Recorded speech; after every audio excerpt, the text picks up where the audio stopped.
Hello and welcome to Advanced Modded Zeusing and Eden Editing. This is less of a tutorial and more of an overview in which you, the viewer, and me will be going through the process of making a professional level semi-milsim to milsim operation.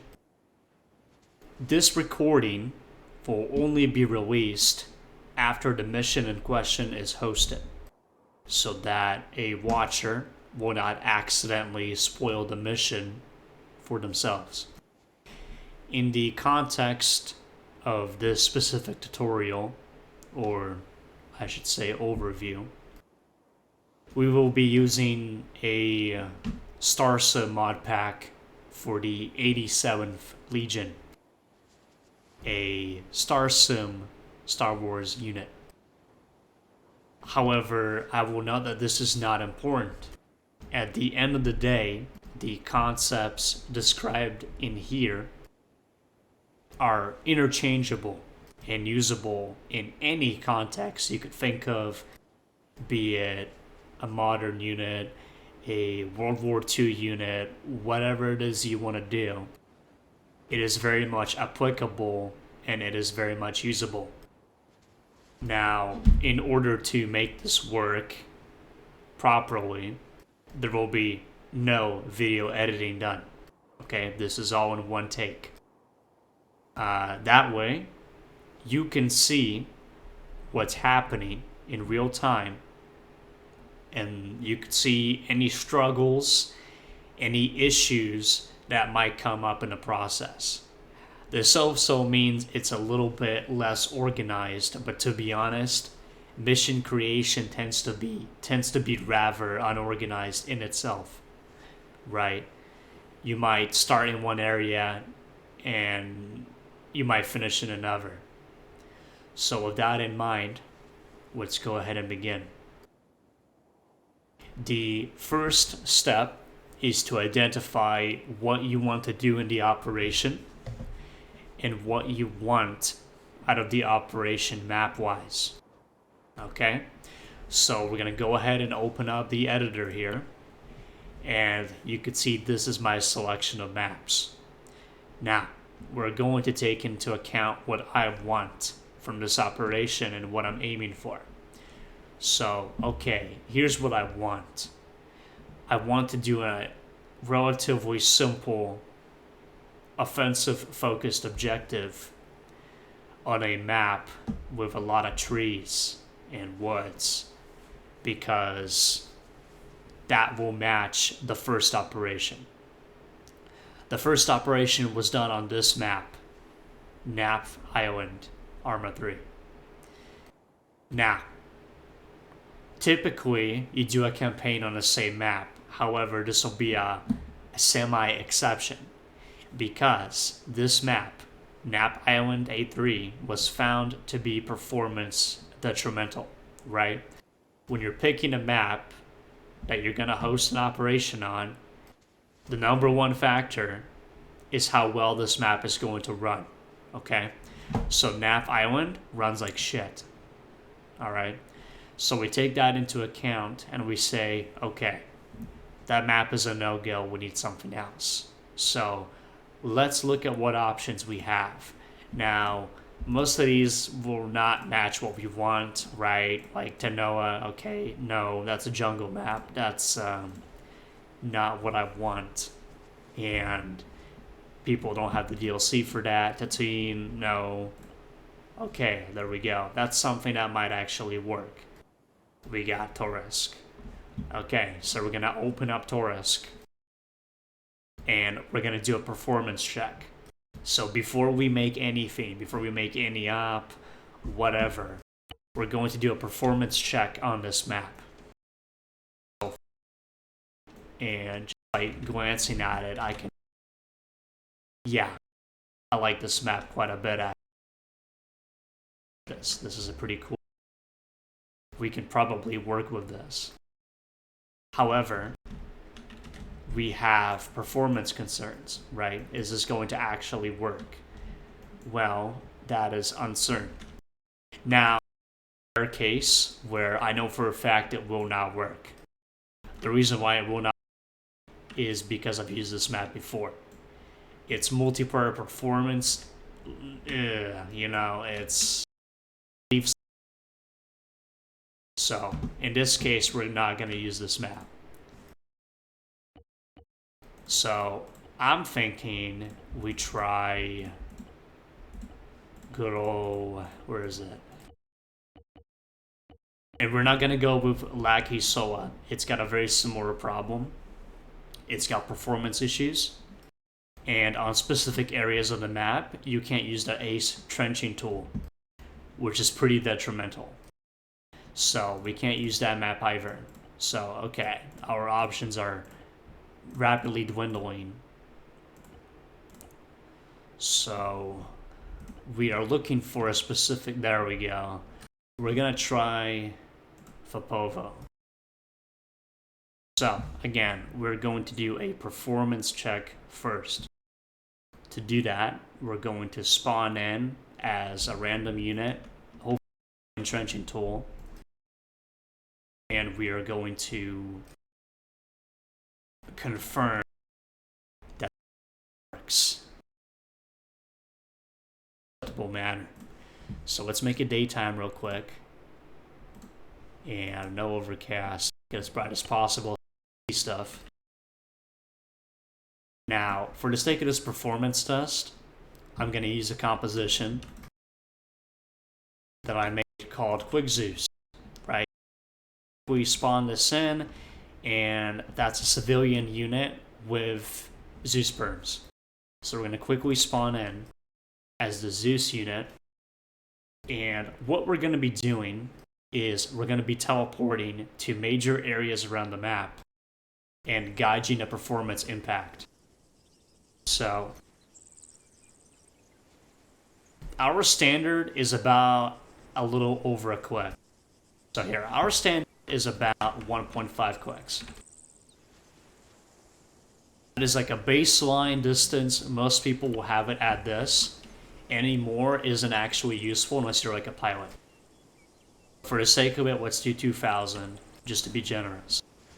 Now, to do this performance baseline correctly, we're gonna need to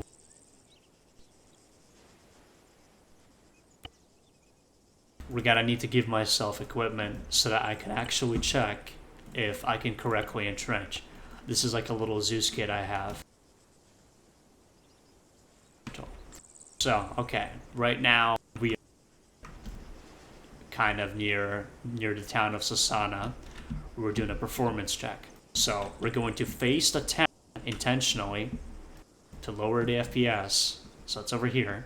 We're going to face the town, and we're going to open up our video settings. Okay, so we're sitting at about 70 FPS. That is not too bad, but admittedly it's not too good. But it's definitely not like horrible. Okay, now we're going to travel to a different area. Let's go to Longview Station and do the same check. So, okay, now we're at Longview Station. We're going to open up the performance. Okay, now we're at 50. So this map might be a little bit too heavy. Too heavy. Let me equalize my settings. This map might be a little bit too performance heavy. Now, of course, we could reduce to 1,500 and get better results. But as you can see, the difference isn't that severe. So, okay. So far, judging by the performance checks we're doing, this might not be a good map. Performance is rather poor. So, okay. We got about 50 here. We got about 70 there. Let's go to basically the middle of nowhere. It's basically nothing. And so we're going to teleport right here. And we're going to do the same exact test. So we're going to face the closest town we have. So the closest settlement we have, let's do Batana because it's bigger. So we're going to face it. We're going to open up my performance settings. Okay, we got about 80 FPS. Alright. Now, this is without any units on the map or any structures. So we're getting about an average 60 without any structures. That's not horrible, but admittedly it's a little disappointing. So now let's go here. We're gonna face, now run scene. We're gonna do a check. Okay, we got about 60. High 60s. So with that in mind, we probably, right? Maybe we want to do an op here, maybe here, and maybe here. 3 options to work with so far. Now, me personally, probably want to do an op in this area. So this is where I kind of want to do the op, personally. So what we're going to do, we're going to go to probably the spot on the map, which is this, where actual buildings are at already. And we're going to check the FPS again to get about 60. Okay. Now, this isn't ideal. This is a little subpar. And the reason why, any units.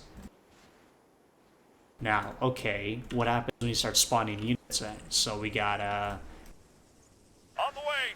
We got a pod here that's patrolling.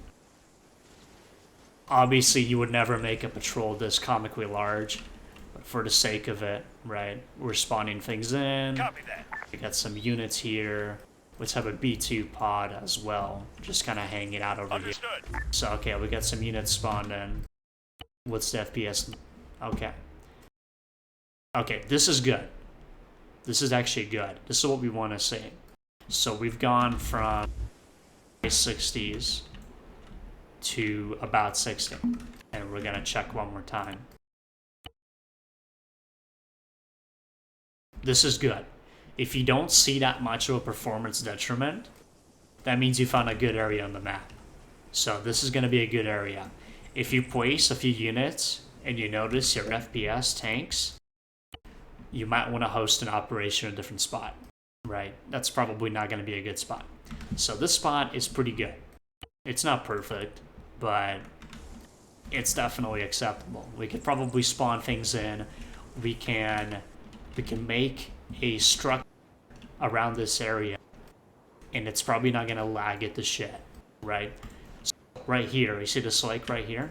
I'm thinking we can make a special circular structure with 4 entrances, and we can make them breach it, right? Like that would be kind of cool, right? The map area. So we're making stuff around this box.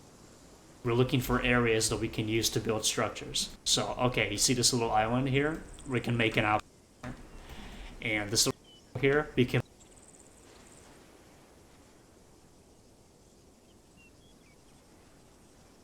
And maybe an underground section.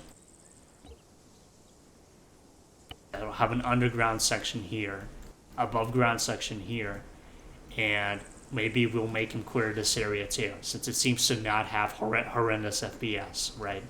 So we can work with this. So, okay, we've identified a good map with decent FPS, and we've identified an area for the operation. Now, we go ahead and get started with creating the op. So, first things first, we want to get the spawn made. We want to make the spawn, and we want to set up the attributes. So, first things first, we're going to go into here. We're just going to mark this for later, like, hey, this is where I'm making the op. You don't want to forget, because we're going to be doing a lot of stuff in a different map to actually prepare. We're doing prep work. So, okay, here, we're going to be making the op in this area. The spawn, we're going to make in a different area, preferably one that will not cause too significant performance impact. So I'm thinking we make the spawn in this corner. So they're gonna spawn in an acclimator, like the ship. So we're gonna go ahead and spawn the acclimator first. Now, we've got custom compositions that I've made to assist in this process.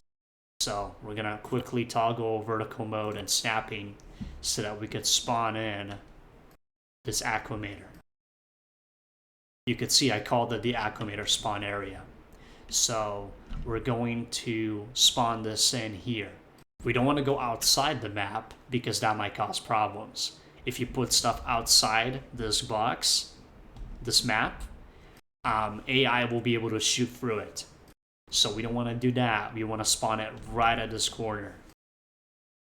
So we're going to spawn this in. There's our acclimator. You can see it's already basically facing the right direction. We're going to raise its altitude considerably. We want it to be high pattern. And we'll there. So something like that. It's not makes sense. This is the spawn area that I have pre-made so that we can reuse it multiple times. Now, what we're going to do is we're going to check the performance. Oh, see that? This is what I'm talking about. I need to be careful about these things because if it comes out of the map, it'll there. It's inside the map. Now we're going to test it. So we're going to make our spawn. Again, we have a saved preset I called the 87 spawn. This is our spawn right here. Now, see this blue box right here? This is a custom spawn system. You don't have to do this. In fact, I recommend you don't. This is my little safety net so that we can have a spawn that accounts for altitude. You see this grass pad? What this script does is it teleports units when they spawn here. So they spawn in here, they hit this blue box, and they teleport over to this grass pad. So we're going to take this grass pad and we're going to move it over here. Over to where I want them to spawn. In this case, I want them to spawn here. This is the spawn room right here. So we're going to take put it in the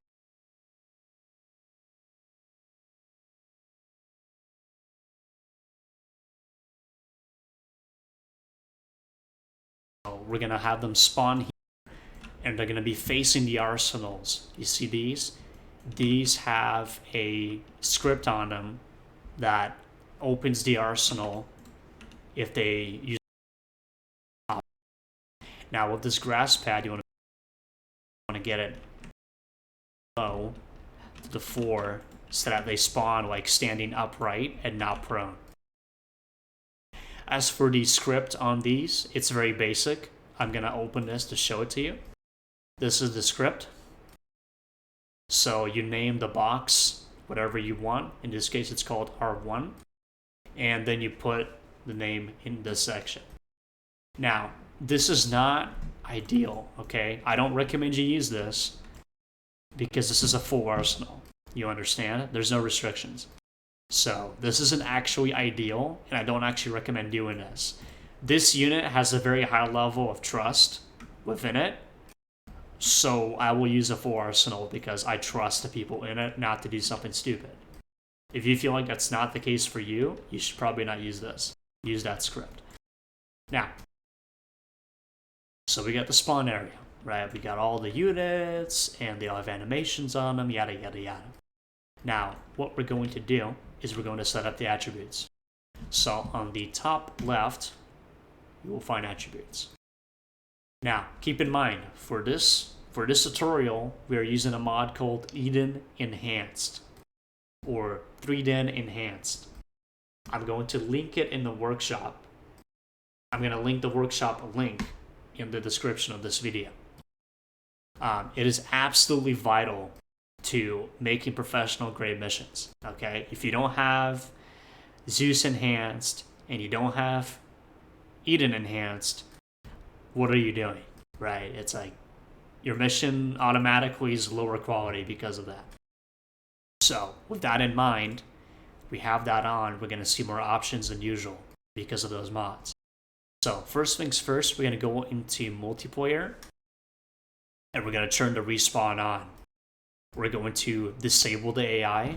We're going to go into this respawn section. We're going to put respawn on custom position. And then we're going to check respawn position. We need to set a timer here because if you do not, it will cause issues. For example, you will spawn on your own body when you die, which is not ideal. We want them to spawn in this acclimator. We don't want them to spawn where they die. That causes a lot of problems. As a final note, we will probably want to turn AI scoring on, as it will help avoid some issues with kills not counting on a leaderboard, right? So we keep this on by default. We do not fuck with this. Do not touch that. That is not important to you. And we're going to hit OK to apply these settings. Then we're going to go back into attributes. We're going to go into general. So title, obviously the title of the mission. Picture is whatever picture you want to use for your operation.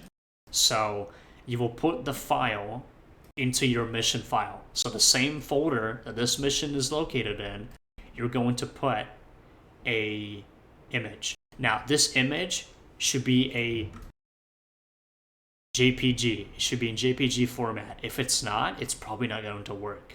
So if you get a PNG, convert it to a JPG. And whatever it's called. So in this case, I know for a fact it's called Scorpion.jpg. And we're going to go into overview and we're going to copy paste that a few times. This is the briefing. This is what the briefing does. So that's that. And of course the title. This is called Brass Scorpion Part 2. I guess operation. We're going to handle this at the very final stage of op creation. We do not care about this right now. It's not important. As a final note, this section is also relatively important. So typically, you will want to keep this off because sometimes it will select too many units for you and you will have issues. For the sake of our mod pack, this will benefit me, so I will turn it on. I usually don't. For the sake of mission difficulty, I am going to hide friendly and hostile units on the map.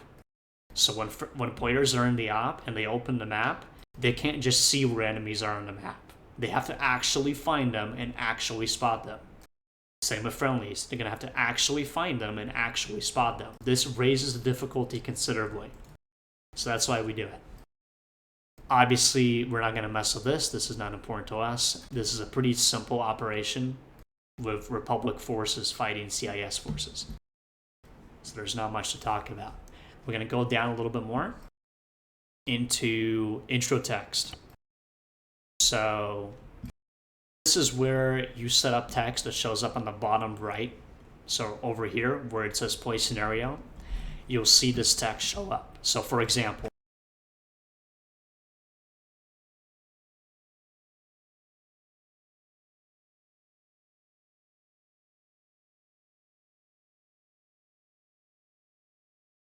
boom. So that text will show up on the bottom right. Now, in order to avoid issues where the players do not see the text, you want to drastically increase this to like 15 to 30 seconds.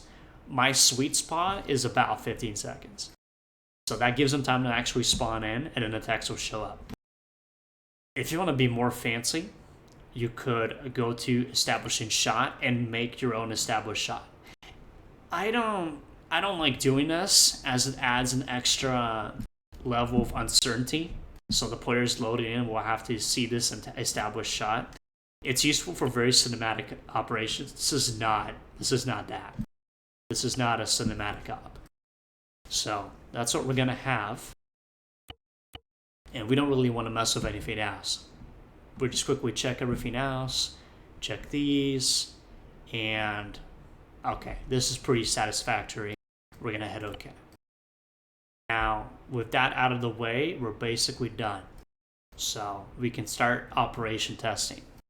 We've got the spawn. We've got, again, your spawn system is going to be probably a lot more simple than mine. I got a very complicated spawn system here, but it works the same. So now you've got that set up. We're going to go into play, and we're going to play in multiplayer. Oh, wait, caught myself. Before you do that, let's go ahead and create the operation save file. So I got a copy of it. We're going to delete it. It's unimportant. So this one's going to be called,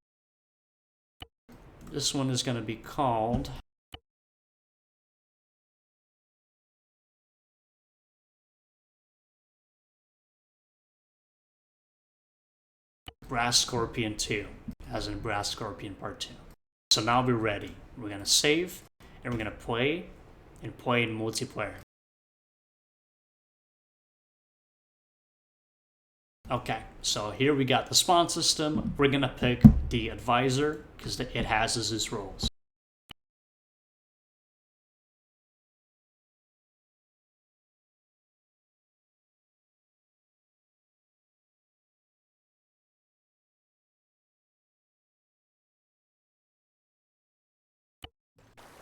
Okay, now I guess we're going to demonstrate my spawn system. So what's going to happen, we're going to spawn on the floor, and it's going to teleport us a few kilometers up to get on the ship.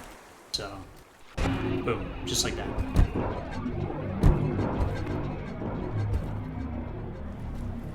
Alright, now we're aboard the ship. Before you do anything, we're going to stop, and we're going to check the frame rate. Now you see this? This is really good. This is acceptable. Anything lower, like let's say 40 to 30, that is not okay. Because we have like nothing spawned in. So in this case,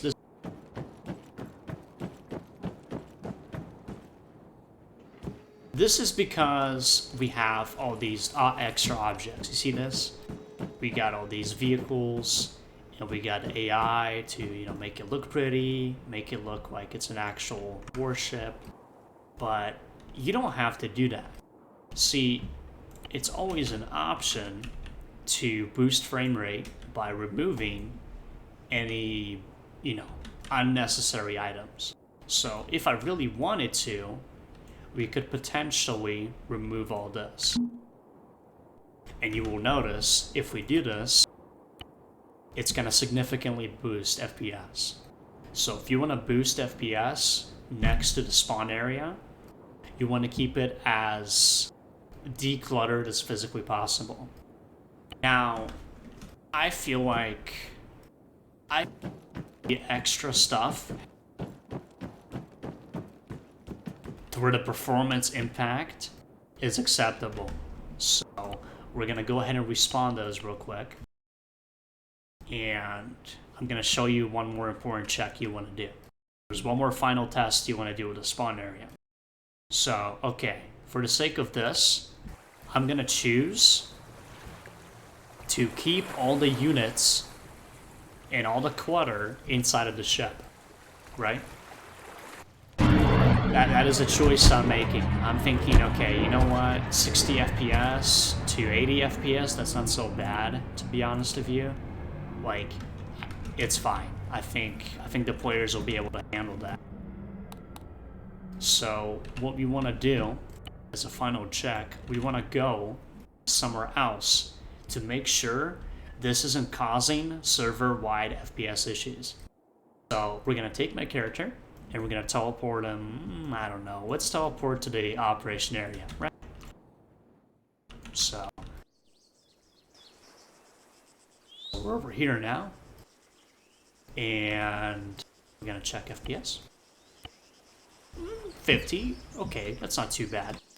Now, we're going to check what happens if I empty the ship out. So, what if I delete all these units? Does it have a measurable impact over here? No, it doesn't. That's good. That's actually really, really good. That means we can keep the units on the ship and it will not negatively impact the players. So that's what we're going to do. We're going to keep the units on the ship. When they're over here doing the operation, that will have no impact on their frame rate. Now, let me show you why. Let me show you why that's the case. Because there's a reason for it. The reason for that is because we are already, just by spawning this thing in, we're already taking measures to increase the performance of the operation. Most of Arma 3 mission making is, okay, how can I make an operation with a lot of enemies and a lot of things happening that doesn't lag? Okay, because if you're heading like below high 30s, your players are probably not having a good time anymore. So how do we do that? Well, we use dynamic simulation. So as you can see, all these units have a little blue box on the bottom right. This indicates that dynamic simulation is enabled. So let's take this acclimator for example. This is a big object, okay? You don't want players and their computers and the server to be loading this acclimator if they're all the way over here. So what you're gonna do, you're gonna spawn it in, you're gonna open it up by double clicking it. You're gonna go down to Object, Special States, and you are going to enable dynamic simulation right here. Now, if you want to go even further beyond, you can also disable its simulation. Now, take note of what it says on here. It has no impact on objects that are already dynamically simulated, right? So if it's already dynamically simulated, I mean, you could disable it for fun, but it's not going to change anything, so I wouldn't worry about it. The key thing here is you're doing that to everything in here. Everything in here that you know for a fact, once the players are out of that acclimator, it doesn't matter anymore. You want to turn that on. So you'll note every single one of these tanks has that on. You can see a blue box. Every one of these ATTEs has that on. All the gunships have that on. Now, this one is, I believe, a special case. No, it's not. So yeah, they all have that on. Now, if you want to go a step beyond, you want to do this with the AI too. The AI actually costs the most performance decrease. So you want to go, again, using the enhanced Zeus mods and the Eden enhanced mod. We're going to open up their group. See this? I have all of them linked to each other. And you could do this here. Just to demonstrate, we're going to do it with a single AI. You're going to look at this guy, click on him. You're going to open his squad. This little squad indicator, you're going to open that. And then you're going to go to his composition state where the stances are, where his speed information is. You're going to turn on dynamic simulation, just like that. And boom, there you go. If you have them in a group like I did here, you go in here, click on this group icon here. And again, not this. You don't want this. You want to go to where the stances are, right here, with the speeds, and you would turn on dynamic simulation. Now, I know what you're thinking, Larkins, what's the distance for dynamic simulation? If you ever want to modify that, you want to go to Attributes, Performance, and boom, you see this? Activation distance settings. By default, it's about 500 meters. So, it doesn't have a number here. It's 500 meters. So, as long as you're 500 meters away, and the AI isn't like patrolling, they will not activate. So obviously this is way more than 500 meters. So that's perfect. This is important. This right here is important because if you have an FOB that is, let's say, in the middle of the woods, let's say it's like here, like they're attacking this airfield, you can get eyes on this airfield somewhere over here, and you could technically shoot at things over here. It's outside of the dynamic view distance, and simulation range, what will happen is they will shoot the unit. Let's say they're shooting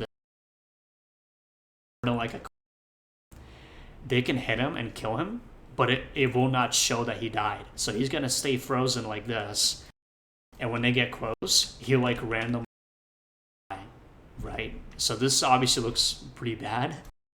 You want to be careful where you put your dynamic with simulated units. My advice is pretty simple. If it's an area, make everyone dynamically simulated. Open like this, only make units that are inside of the structure dynamically simulated. So that only when they get close will they activate, and they can't possibly kill him while they're inside cover, right? So if he's like hiding in this shack, they can kill him on top of us anyway. Impact, if that makes sense. Now, we've done testing, and we've concluded that yes, this is good, this works, this is sufficient, and we're not going to have any issues.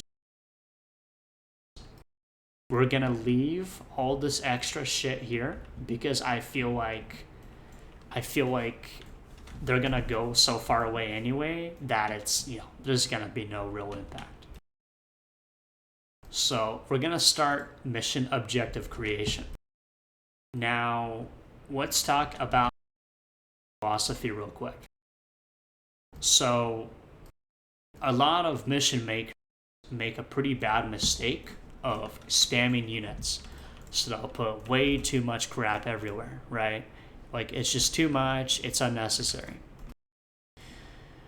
Good mission design is lowering the amount of units you put, but increasing the difficulty of the operation by placing the units in good locations.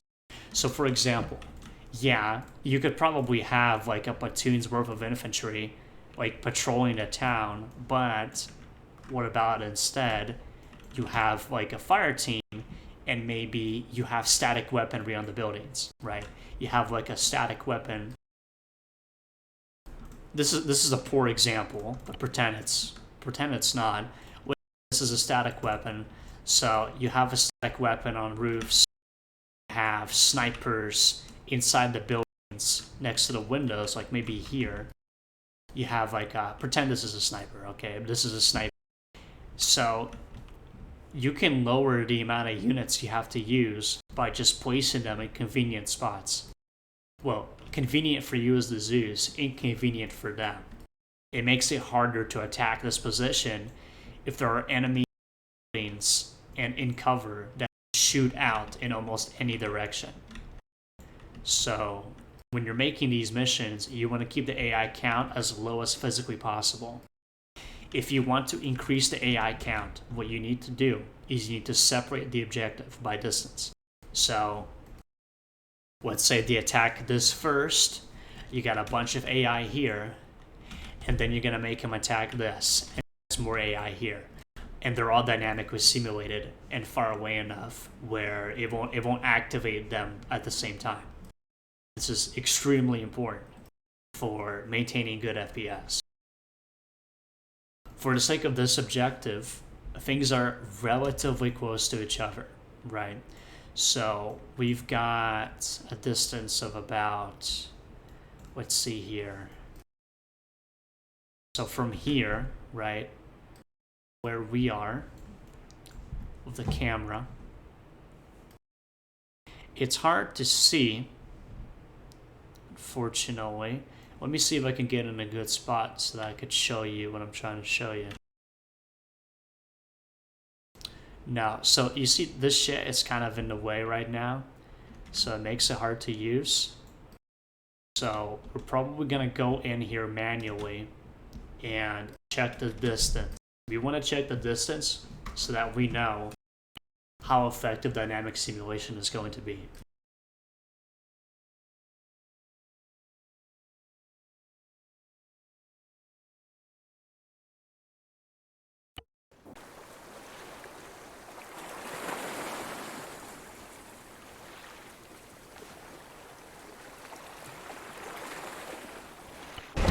So what we're gonna do,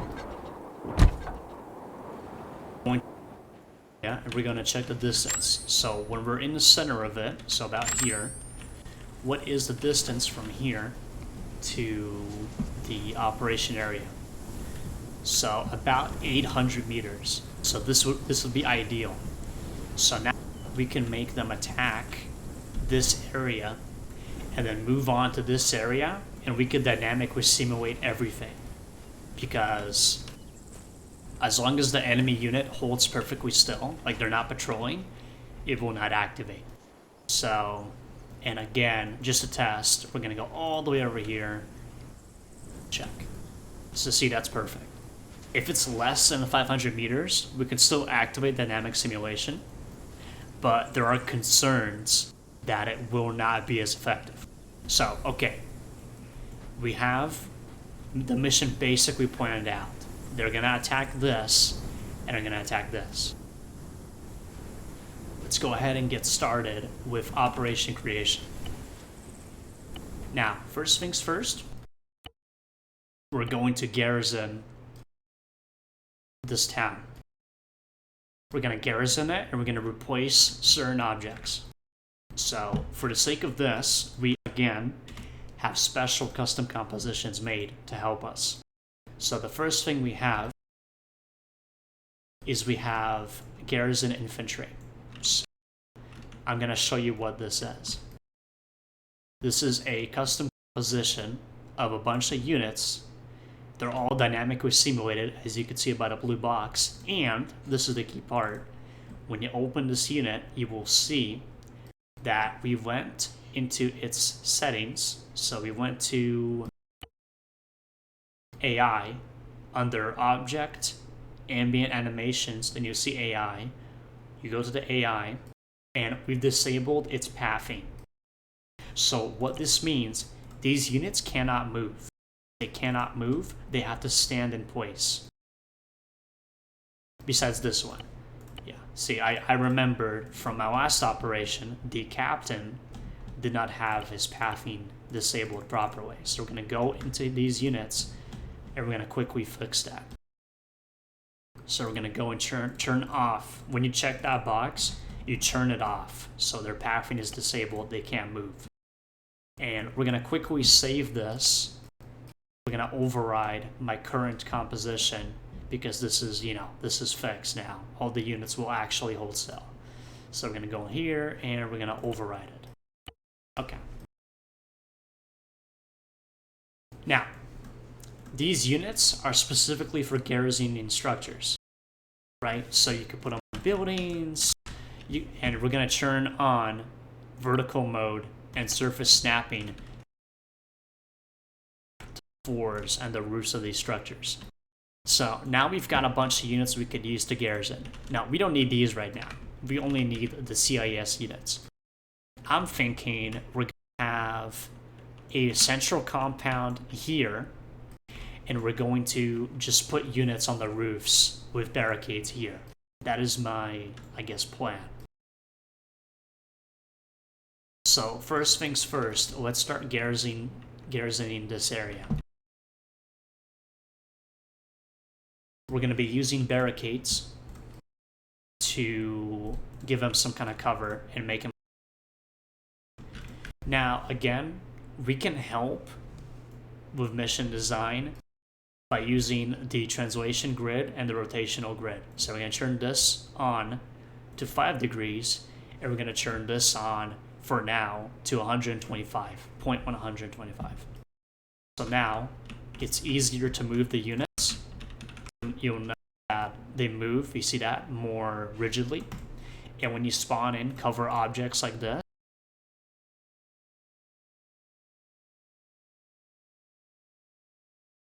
more like specific blocks. So now you can make it perfectly line up with this building, for example. Again, with this cover object, we're going to open it, and we're going to make sure that its dynamic simulation is on. Now, for this kind of object, it might not be a bad idea to actually completely turn off its simulation, but that's something we can test later. So right now, let's keep it on. I will show you how to test that when we actually So now we're gonna put, doesn't have to be perfect, just needs to be, you know, good enough. There we go, check that out. So now we can place this unit here, and he's gonna be in cover of this building. And we're gonna put a few more. We'll probably put some near the windows on elevated platforms so that they could shoot out of them. Right. We want to make this objective not so easy to engage. Relatively difficult. This isn't something that should be easy. It should be challenging for them to attack. So we're going to put units on the buildings. We're going to put a B2 here.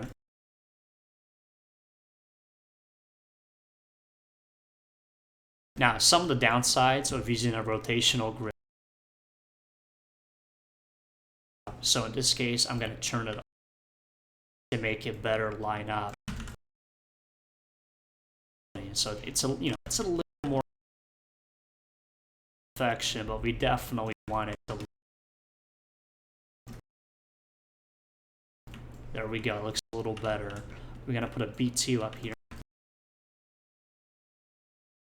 Like that. Now, he's not going to be able to engage a lot of things. See that? This is some mission design here. So these will have some trouble actually engaging enemies that are not level with them. So we're going to keep these. These are fine, but we are going to probably remove the cover objects from this B2. So he's going to himself on that roof up there. Now he can actually engage. We're going to put one more B2. Oh wait, no, right. We're going to replace, yeah, I'll show you what I'm talking about. We're going to replace this entire compound with something else. So now we got those units on the roof. We're going to place a few more in more cheeky spots. So I'm thinking we place some B2s on this catwalk. We're not going to put cover with these guys because it's already hard to engage. Like this is hard to spot and engage. You're not going to really see those. They're going to see you first. So we're going to lower the difficulty by making them easier to engage. So we get those units on the catwalk. I'm going to put one more here. And we're going to do, let's do one more cover like here on this roof.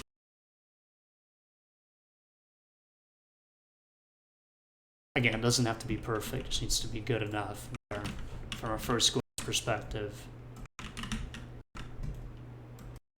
There we go, check that out. So now we've got a decently garrison structure. Now, we want to try to garrison as well, but as you can see this building isn't exactly perfect. It's got some interior rooms, but not so much, and it's not reasonable to assume that they're going to breach and clear this. So we're probably in here, just because it's not reasonable, right? They're probably not going to clear it. They might, but the odds are not very good of that happening. So we've got a decently garrison structure here. This is the one I want to garrison a lot, though. This actually has an interior. So we're going to pack this with droids, and we're going to make it actually defendable. So we're going to take cover. We're going to have one here, and then we're going to go in here. We're going to use the rotational and put the cover objects. Now, this one, we could use the smaller one. Objects. Again, we're going to turn on its dynamic simulation. So here, we're going to make the decently defended structure that they're going to have to put some effort into actually clearing out.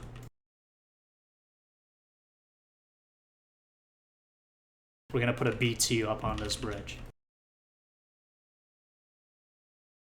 Let's do a few more around the corners here. Look complete. Additionally, we want to make this look like a storage space. So what we're going to do, we're going to add some basic crates. Basic stacks of crates. So we're going to have one in Those are a little too large. Let's do something. So we're going to do one stack here. Again, going to open it. We're going to enable dynamic simulation. This object, with this kind of object, you probably want to make it a simple object. That makes it more like it's a part of the map. It can never be destroyed. It can never be damaged. But it's also just barely simulated. So for this type of object, it's better to make it a simple object. Same with vehicles. If you see any vehicles that you want to put as decoration, you want to make them simple objects. So we're going to have a few. We're going to have one more here. Put a battle droid back here. So he's actually using it like cover. And then the last thing I want to do is I want to put in a wrecked AAT here. Somewhere. Probably not. It's a little too big. Maybe a GAT. Like a light GAT. No, okay. In this case, we're not going to put it because it's probably not going to fit, right? So this is what we're going to have. We're going to have some crates. And there we go. It's basic, but it works. It's a defendable position. Now, we want to reward them. So if they somehow flank, we're only going to have one gun in this room. So they could potentially flank around some of the more heavy defenses by going this way. There's only going to be one guy here. Over here, though, everyone is going to be facing this direction. So they're all ready for him. And the reason why we do this is because we know for a fact they're not going to be able to sneak in here. It's pretty much impossible. So we're just going to have all the units here actually ready to sort of fight back. All the units inside will be fighting back against them. I'm going to have the B2 be here. There we go. That creates a pretty nasty defensive position. And as you can see, it is still a lot of units, so it's still going to be challenging for them. It's just not excessive. Like this is pretty easy to deal with, unless you're like really stupid and you don't check your corners. But one more here. This one's going to be sneaky. We're going to make him actually crouch down. This is what I'm talking about, proper design. You want to make it so that there's not too much AI, but it's definitely challenging. You got to take it seriously. All right, now, for up here, I'm thinking we put a static weapon. The problem with the CIS with these mods is all their static weapons are really excessive. Like, I believe the particle cannon is rather powerful. We're going to test it right now. Like 90. Too much. So we're going to test it, but if it's... And for this thing, we're going to use CIS barricade.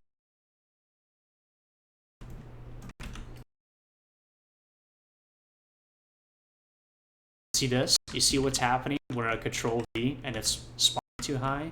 We can temporarily turn on, toggle off surface snapping in vertical mode onto the building, because that one is snapped, so we know for a fact it's going to be okay when I do that. So we're going to make this twin shielded like that with exposed sides. Back from here, I want to reward them with an E on that gunner. Okay. Now, we're going to quickly test this gun, and again, we're going to go in here, we're going to dynamically simulate it. We're going to, also because I'm evil, we're going to forbid disembarking. We want them to keep fighting no matter what. So, okay. Now, we're going to quickly test it. We're going to test how strong this gun is, because we don't want it to be unbalanced. A lot of mission making is you make something and you QC it. You always want to QC it, because if it's broken and you don't know about it, you're going to really regret it during the op. It can be really embarrassing for you. We want to avoid that by always checking. Now, every time I say QC, I mean quality check. So we're going to quick hop over here. And we're gonna just check how powerful this turret is. Yeah, so see, that's a little excessive.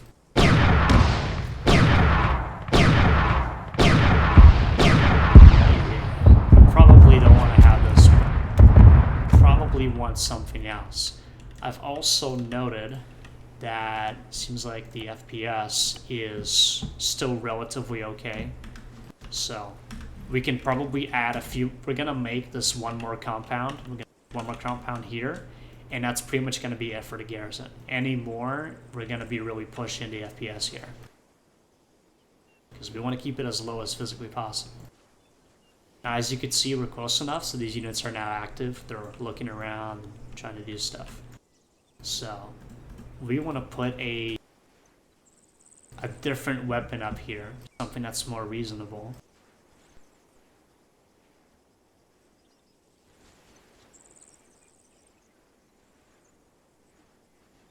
See, that's the problem with the...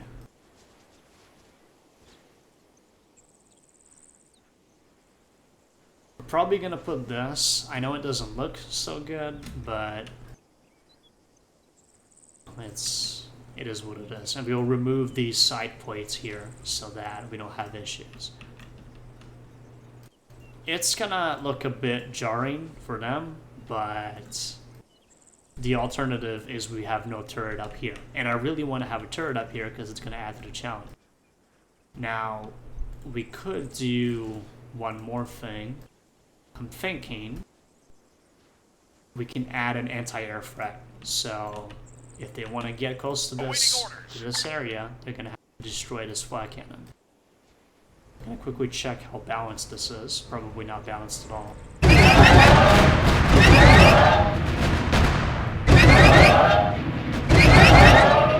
Yeah, that's pretty bad. However, its ability to aim down is not ideal. You see that? So if they get close, it's pretty much useless. So let's go ahead and go with this one. We're going to go with the flag cannon. We're going to add difficulty by making it harder for the gunships to get close, but we're also going to make it not too unbalanced, because if you have a high aggression level, or you're simply really fast, you just get in here really quickly, the weapon is unable to actually fire. So, cannon's going to be up here. We're going to churn snapping on. There we go, properly snapped on. Now, this is a bigger weapon here, so we're probably going to fully encase it. Because it is bigger, so it's properly encased in cover object. It doesn't have to be perfect, just needs to be where it doesn't look. There we go. Check that out.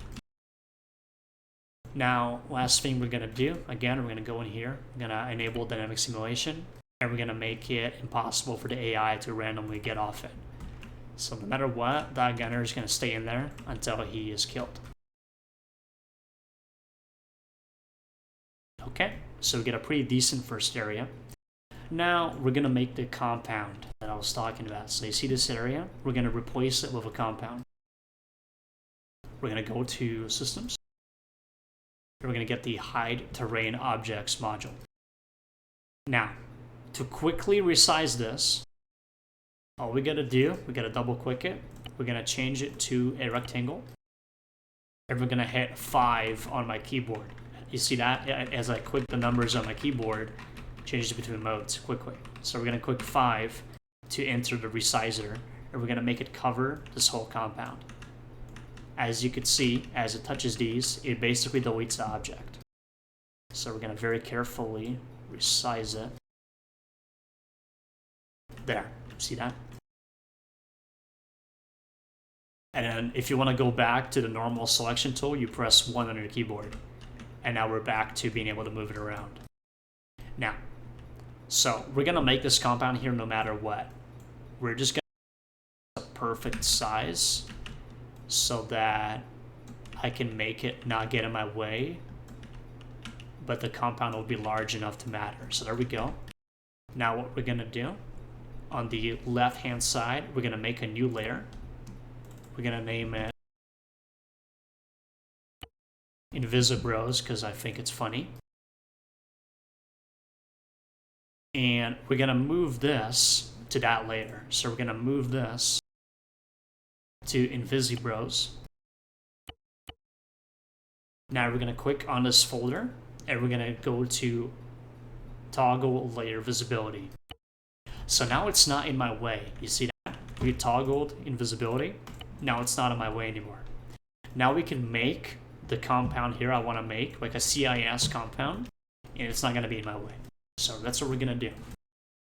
So I've already pre-made a compound. So that's what we're going to put right here. We're going to put a, let's go with a probably small, but we're going to do the bigger small one. So we're going to do this one.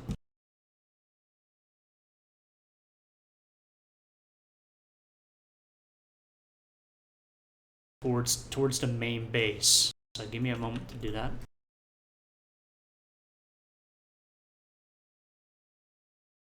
There. Boom. So we're going to make that little cute little compound here, right? And we're probably going to extend it slightly.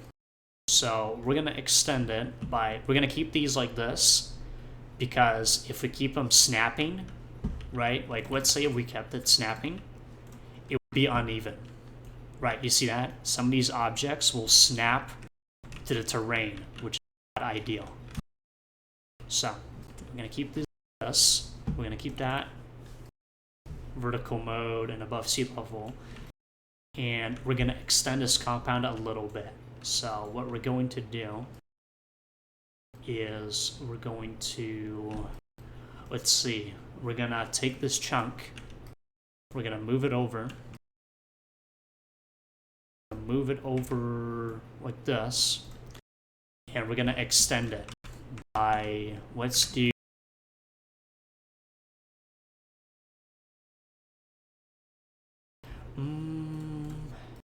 let's do medium. So lining this up will be difficult, so we're going to turn off the translation for a bit.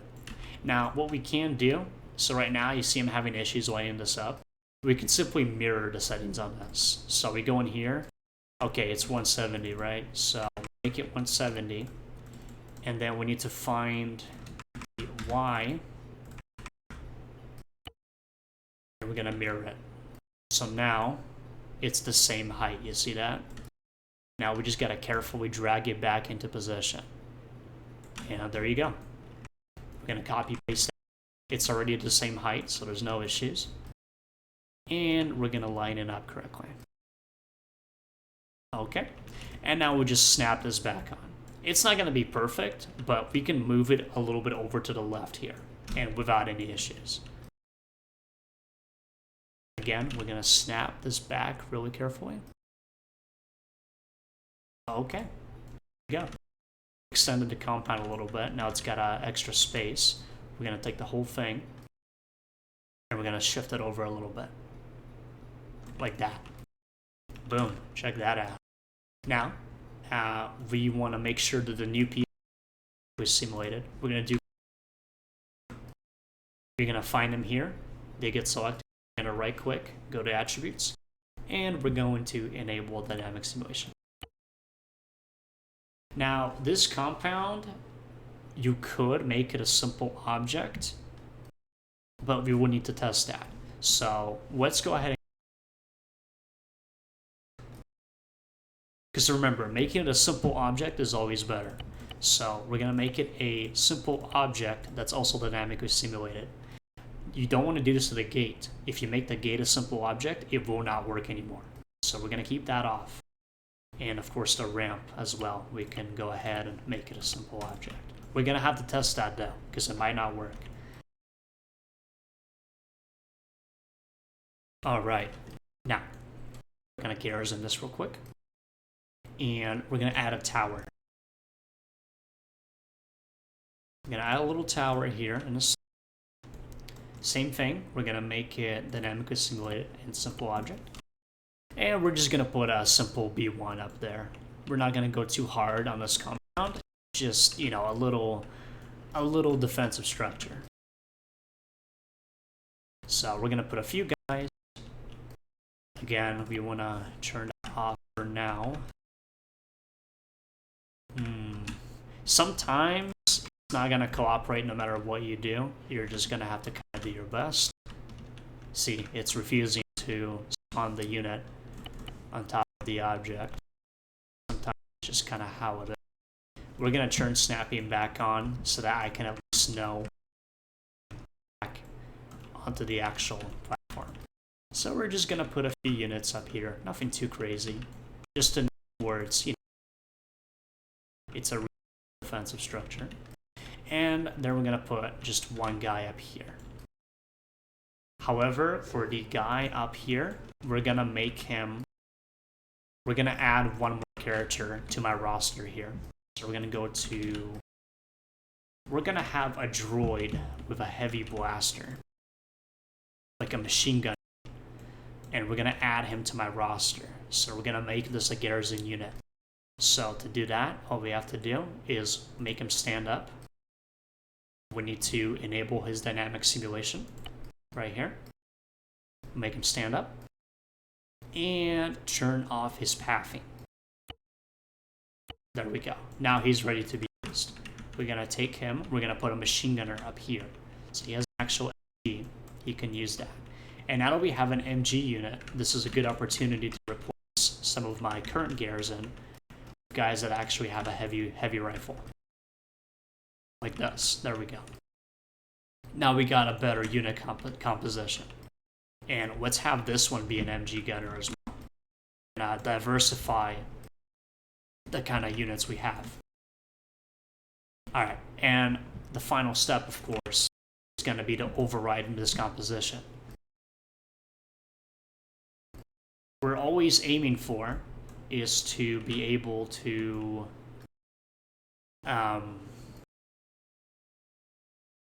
reuse a lot of these compositions to make mission building faster. Because can you imagine if I had to go in here and manually remake these units every time? That wouldn't be very sustainable. So we're gonna quickly we're gonna override this composition. And let's make sure my last change is actually applied. That's perfect. See that his pathing is disabled. So now we're gonna have a new one.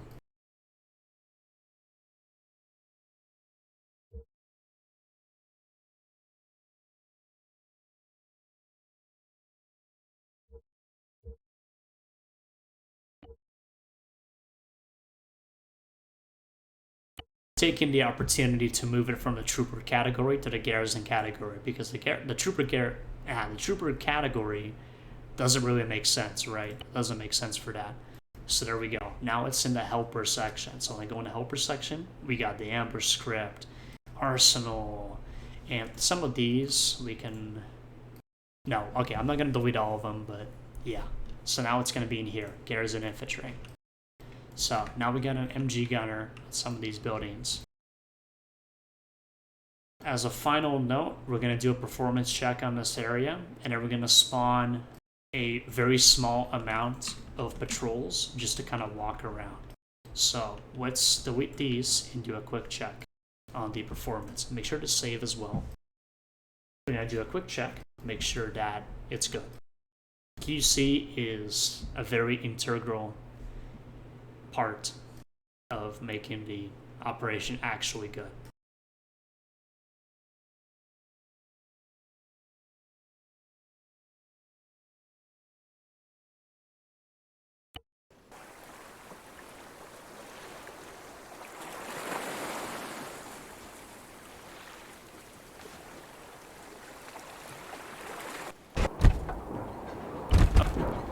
Now what we're gonna do, we're gonna teleport me, we're gonna make myself not take damage and invisible. Oh, my apologies. Not take damage, invisible. Compound, and the enemies will not shoot at me. So, we're gonna teleport here. And let's check the FPS. So FPS is okay. See that? Now we're getting to that part where it's like, okay, you might not want to add any more AI because we're kind of starting to push it. And there we go.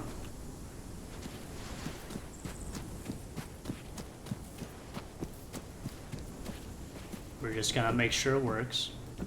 As a simple, yeah, you see that? This is why we're careful of simple objects. If we keep this a simple object, they will not be able to climb on this ladder. My bigger concern is FPS, but, and I'm gonna demonstrate this real quick. The reason why it's low is literally because of the AI. If you just do it with the AI, all of a sudden it's fine. You know, it's, sometimes you can't do that much about it. That's why we keep it as low as possible.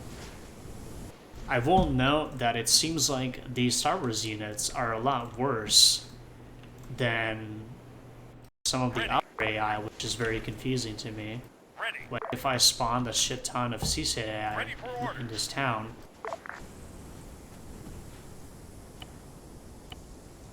it's lags the same amount, but there's twice of them. So sometimes mods will give you issues, but there's not much you can do about it. Point is though, this is ready, okay? This area is done. If we add any more, it's, you know, not gonna be fun anymore. The FPS is gonna be way too low.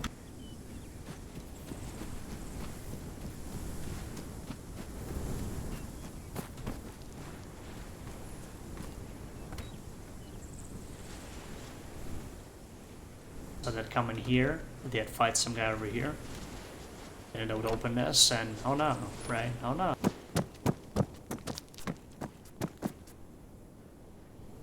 Now, we need to give them a reason to come in here. So we're gonna do that real quick.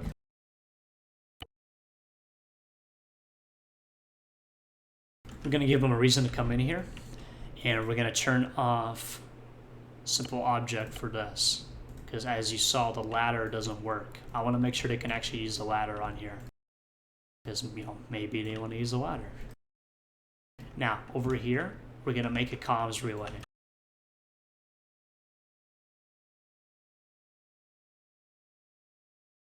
We're going to make a little comms relay. It's going to be inside the building here.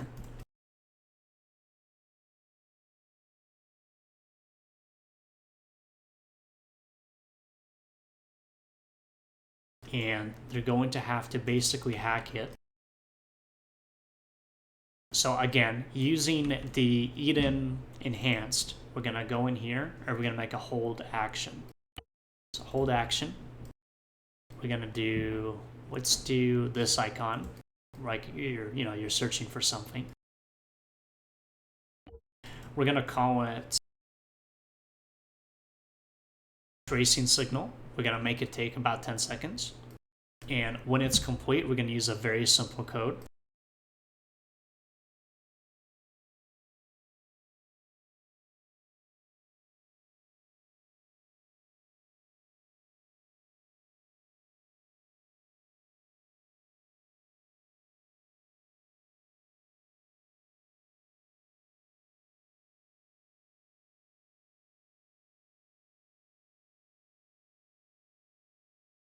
We're going to make a hint. So when you do this sequence, when you complete the hold action, it will spill out those letters and you'll be able to do stuff.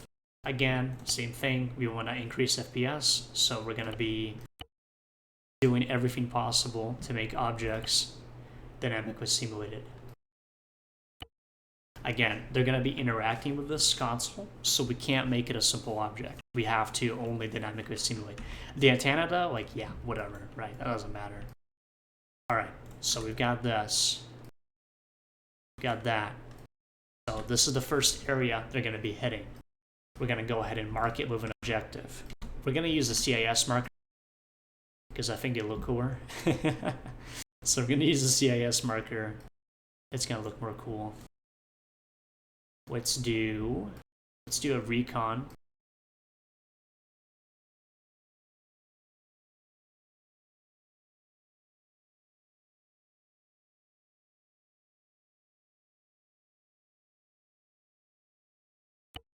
We're going to call it a recon array. That's going to be their first objective. They're going to deploy wherever the hell they want, and they're going to hit the recon array. Once they hit that, they'll be able to, you know, find the location of the main facility, which, as I've spoken before, the main facility is above water here.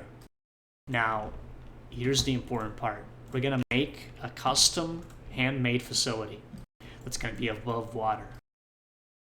The usual object I use for the floor is called pure concrete. We use pure concrete. We're going to take this, we're just going to measure it. So, okay. This is how long it is roughly. So it's about a little over this. Maybe about this long.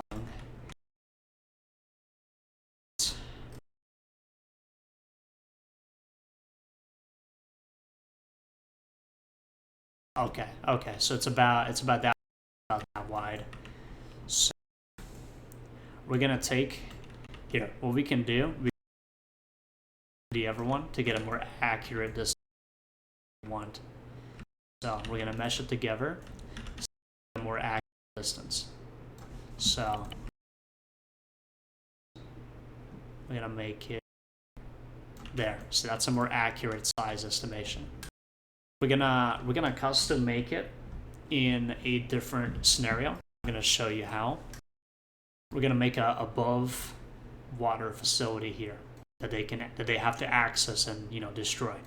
Now I kind of want to go above and beyond for this one. So we're gonna make it really special. I'll kind of show you what I'm talking about. So for now, we're gonna take this and we're gonna copy it. So I'm gonna multiple times, make sure I copied it, and we're gonna take it and somewhere else. So we're gonna save. We're gonna open a separate facility. I have two of them: mission design facility and buildings. We're gonna use this one for now.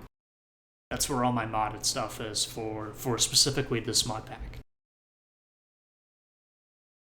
The reason why we have a separate facility for this is that now we have a proper test. We got a bunch of stuff here that I've been working on. So we got a modular system for making underground compounds that I made myself. And we got some other, see, the FOB we used in here. When you make stuff in here, you get perfectly distanced using these translation grids and the rotational grids. And you could make it perfectly aligned because you have terrain to. So now we're gonna have this. This is the rough distance that we are working with. So it is about, let's see. Again, this allows you to also measure it. So we've got about, let's see. It doesn't have to be perfect, but I do need to know how long it is. So we've got about that long, and right, okay. So that's what we're working with. We're gonna go ahead and start making it. So we're gonna use this as the floor. So to use a different floor object base plate. Thanks to the Star Wars mod, we have a different kind of floor. Let's see if it's better. Kind of. Yeah, you know what? Yeah, we're gonna use the base plate. Let's use the base plate. I think it's... Yeah, let's use the fucking base plate. That's gonna be better. So we're gonna use the base plate for the object here. Let me see if the other... Nah, these don't look better.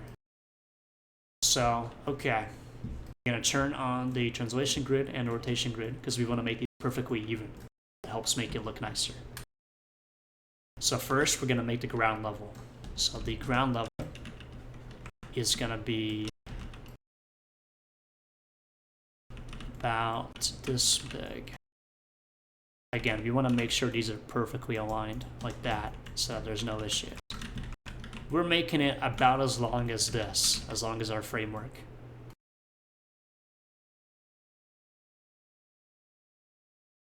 And before you ask, yes, we will be dynamically simulating it and using simple object whenever. So it's about this long, right?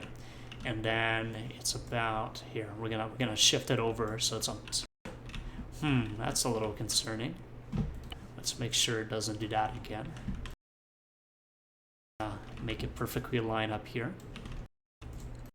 It's about this long, and it's about, let's see how wide it is. Just roughly. Yeah, and it's about 3 wide. So we're gonna have, let's do it in the center here. Now, what if you're in this situation and you want to make it perfectly even? Since we're in this scenario, right, everything is basically even thanks to the ground being marked. We can simply put it next to it and then press T on our keyboard to open up the translation widget. And we're gonna slide it over to the opposite end. Just like that, and we're gonna boom. So that's like perfectly even. So then we just eyeball it real quick. I would say that's relatively even. We can probably add one more to the sides that's smaller, because see, we have different options. So we could do something like, okay, maybe not, because that's, no,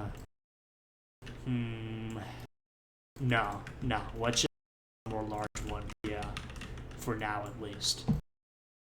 So we're gonna add one more. Now, we don't care about the small stuff, so we're not gonna like go in depth with this look pretty and customize it just yet. We want to make this look nice first. So my is, we're gonna use, I saved this from a different composition made by another Zeus. So we're using some of his handiwork to help us make this quicker. Because now we can just take pieces off this and attach them. In particular, I'm interested in the walls because you see how large the interior here is? We can make the facility have like 2 levels. That's what I want. We want to make this facility like really cool. So we're going to add, it's going to have 1 entrance and levels. So now we're going to take these. I probably want to we're going to switch back to no widget by clicking 1 or clicking one of these on the top left. We're going to tell we're going to need the corner. Okay. Now what we're going to do is we're going to encase it. So we're going to make an entrance. So the entrance is going to be on this side. So with that in mind, we can start walls. So the entrance is over here. The corner needs to be here.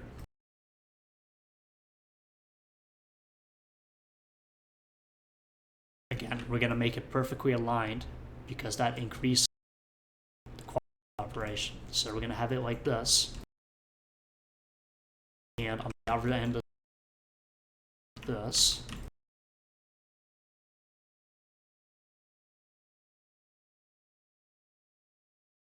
and encase this one as well. This is over here, so we can pretty much just encase this one completely. We're just gonna make these overarching negative impact. It just makes it look nicer and more even. So we're gonna make these overlap like this. Yeah, it doesn't even really look that off. It looks overlap. And that'll be the entrance, so we're gonna make it last. Now, I do probably overlap these to make it easier on me. So we're gonna overlap this as well. Like this. We're gonna do the same thing over first. Again, big details first, and the little stuff afterwards. Step is adding all the small details. in walls. I'm gonna start using these to encase it. Let's see if we can make, again, since we use the translation grid, all of these are exactly the same length, so we don't have to worry about that. The only concern we have is, see this corner? This might not be so even, it might not look perfect, but okay, nothing is ever perfect, so we're just kind of doing what we can. So I'm gonna encase it like that. Now, I'm noticing it's not perfectly even. You see that? But for the sake of, you know, not wasting a comically large amount of time, we're going to pretend it's okay. And we're going to take this, we're going to push it back like this. Again, it doesn't look perfect, but that's okay. That's not a bad thing. What matters is we save this interior space so that it can be used for my compound. And we're going to copy paste that so we could use it again.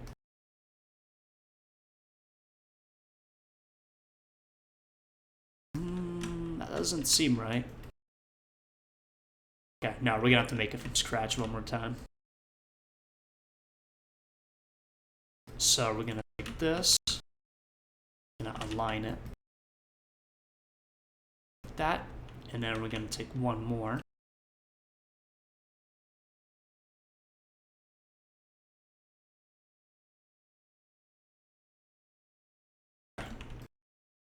Now, I am noticing a significant difference between these two. See that?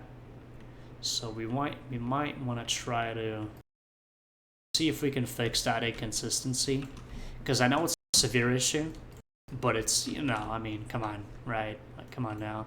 It looks weird enough to where it's like, okay, well, you know, something isn't quite right with that. So let's see why it looks like that. Because it you know, it points to a bigger problem.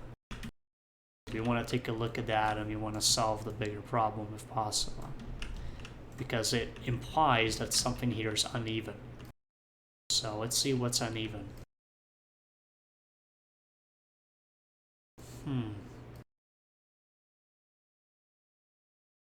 Either something's uneven or it's just a little bit, which if it's just the base plates, we don't really care. That's fine. You know what? Yeah, it's probably not an actual problem. We're going to pretend it's not a problem, and we're going to get... Okay, I see. What happens when I add these two? I think this might be... Nope, it's, yeah. I guess this side is a little uneven, but that's okay. That's yeah. Yeah, so we're gonna have this entrance come in here, and then this wall, this is gonna be walled in by this compound.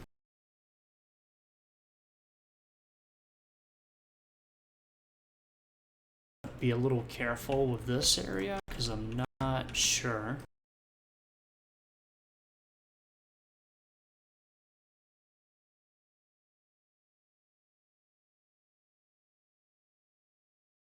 That's not really gonna work unless...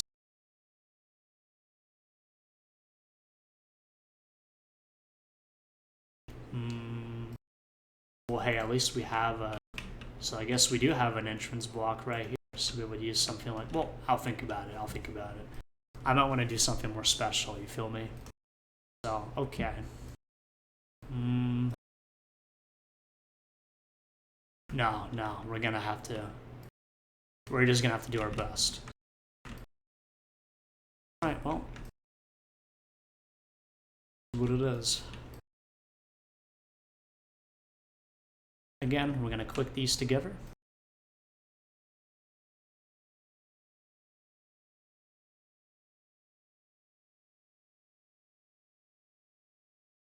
Like that.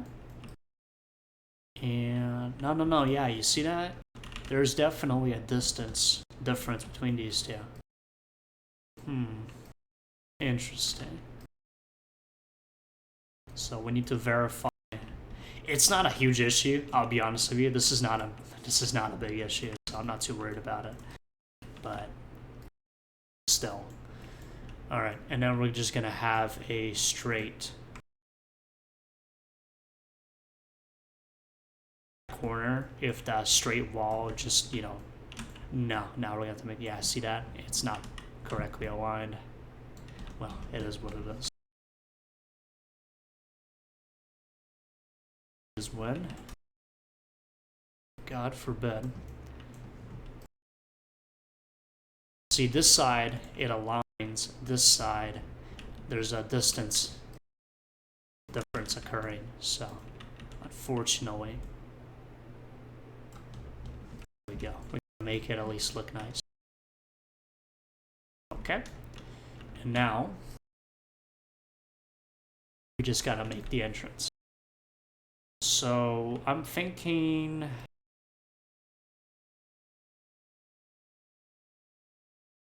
we make the entrance planning, but we're just gonna yeah. So here's my plan. My plan is we're gonna make it like planned. So we're just gonna make a simple entrance here. We're gonna make it as even as physically possible. So kinda like that. Maybe a little bit over that way like this, and then we're gonna encase it. So let's see.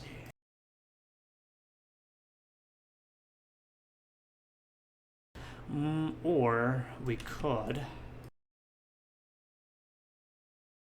No, that's not quite gonna work. You see the issue here? This is not correctly fit. Now we're gonna have to do it in a more uncivilized manner, but that's okay. So we're gonna connect this. We're gonna connect this. Like so.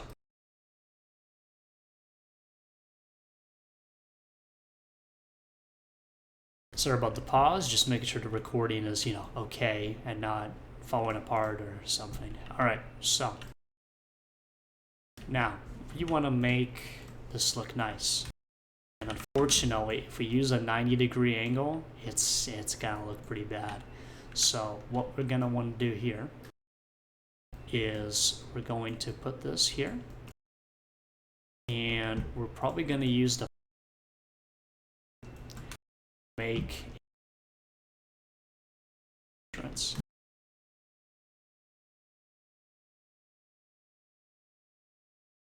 So we're gonna do this one. We're gonna do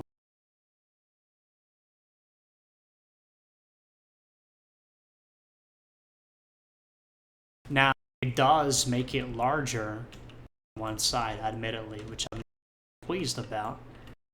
But there is a solution to this problem. The solution is we take it and we push it back like this. So now the entrance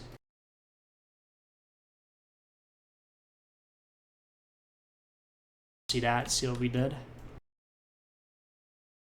This intricate looking little slit. That's how they're gonna come in. Now we're gonna make the second story. This is a 2-story facility. So we're gonna have the first floor here. And the second floor is gonna be like this. All we're doing is we're taking this. You see how this is made? We're taking this. Actually use this bottom part. Now we wanna test this first, okay? In case it doesn't work, we're gonna quickly test the efficiency of that wall. So I've already configured this scenario, this virtual reality scenario, to correctly have all the spawn stuff ready. So we're just gonna spawn, teleport to it, and we're gonna stress test the walls to make sure the AI can't just shoot through it, because that would pretty much break the op.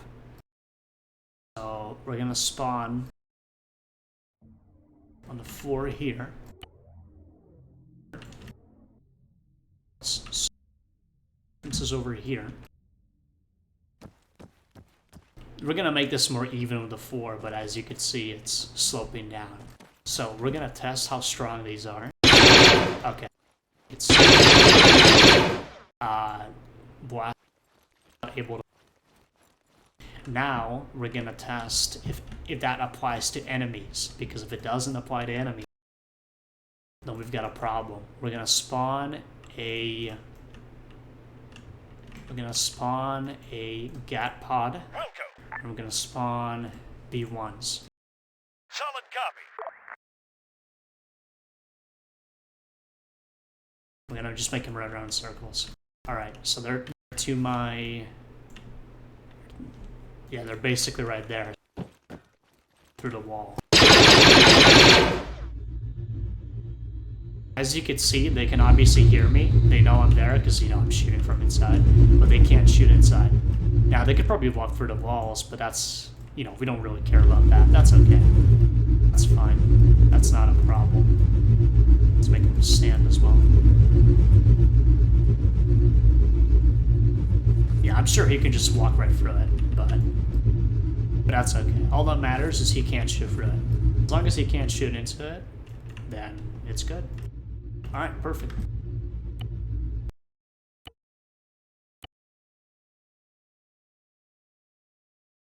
Now we're gonna make the second story. This is actually the really easy part. All we really have to do. So copy and paste. And then we're just gonna align it with the original 4. Then all we have to do is raise it up. So to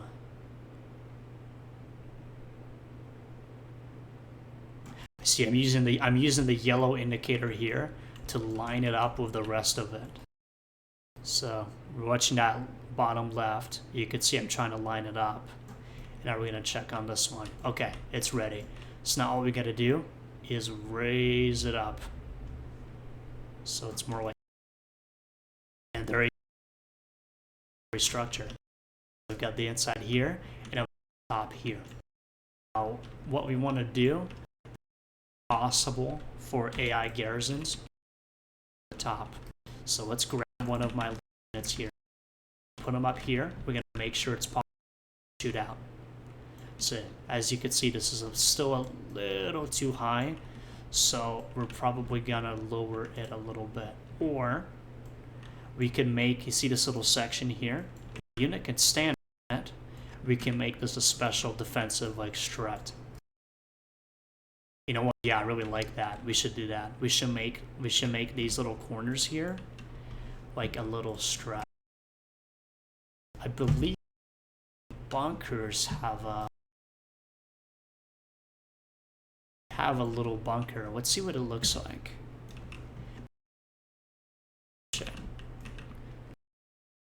What it looks like on top of this.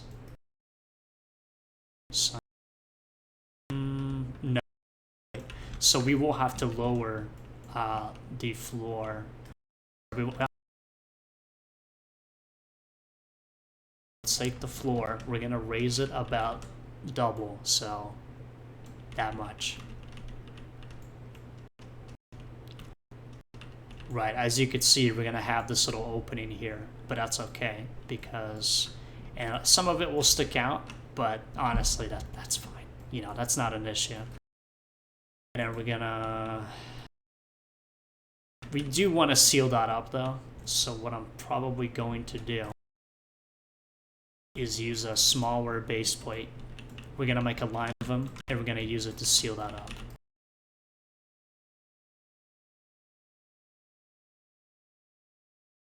Something like this. We're gonna take this, we're gonna seal it up. We're gonna seal it up like that. Yeah, it's gonna look a little funky, but we can turn off the translation. There we go, to fix that. See, there we go. It's gonna stick out a little bit, but honestly, that's fine. You know, small shit like that really doesn't matter. And we can make it almost invisible. So there, that's basically fixed. Let's see what that bunker looks like now. So with that fixed, attach it to the top. More natural. You see that? For the walls in these bunkers. and that'll be how the AI shoots out of the top at enemies. We also put weapons on the top so that it's an anti. You can't drive up to it without it shooting back at you, which is the point. Oh man. Oh man. How long have we been doing?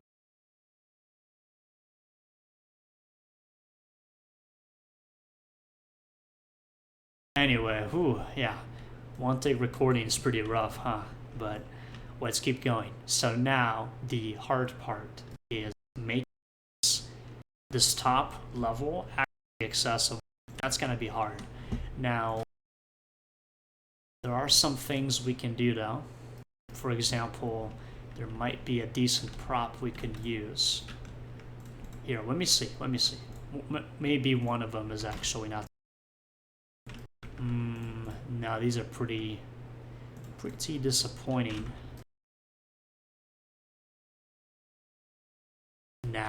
Nah, we're gonna have to do this the hard way.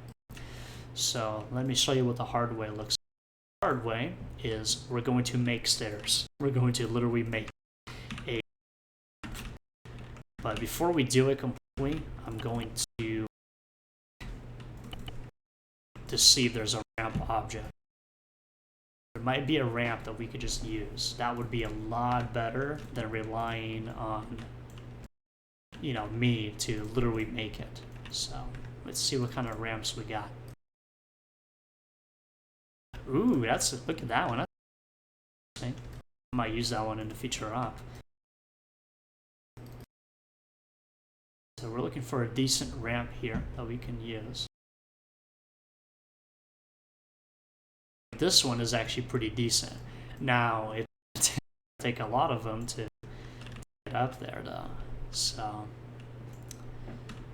this is why I'm considering my own method. Is we make a ramp ourselves. So we take one of these, right? Take these, and we literally rotate it. So we do like 30 degrees. Now we need to make sure it's not snapping and it's above sea level to make this work. Hold on, we need the transmission grid or else we can't. Okay. So now we're gonna physically make the ramp. So we're gonna make it at 30 and going to attach it to this. Now you're gonna have to test it, but it'll probably work the first time.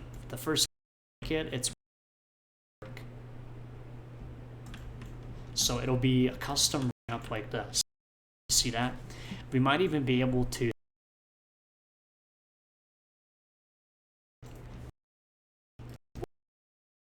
now we want to save space on this, so what we're going to use this as a baseline. Like we cannot get wider or longer than this.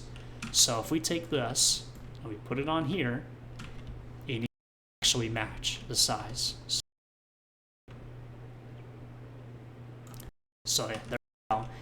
So we're gonna take this part and we're gonna rotate it one time. So it will check this shit out. And here, like this. And then we're gonna make it go up again.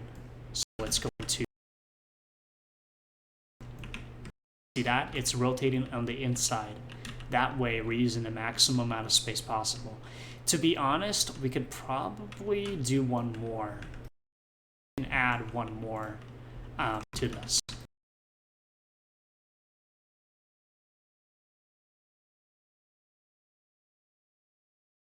We can add one more, it will probably still be okay. So like this, more to it, and we're gonna check real quick, just make sure. Yeah, see that? That still fits. So we're gonna have one more, and it'll come in like this, and then it's gonna go in a stair patch, and now, because honestly, dude, I'll be real with you, whoever's, even if, you know, we don't use this one so much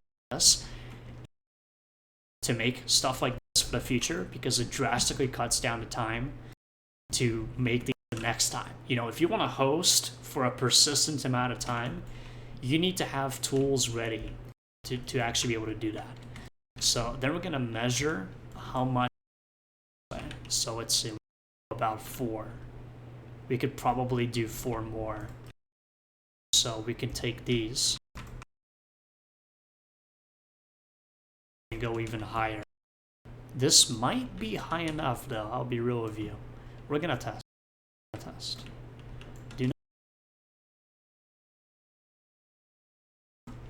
We're gonna make damn sure that it works. So then it's gonna go basically that way, right? We're gonna test this. So first things first, does it actually fit? It does. Second things second, does it go up enough?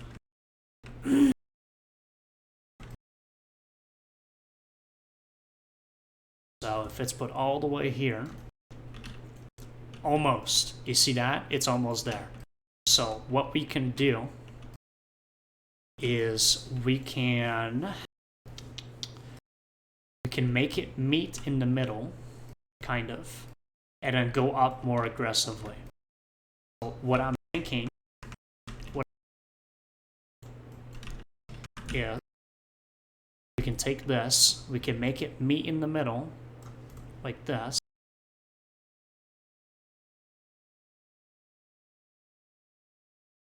Let me show you. So we're gonna make it meet in the middle.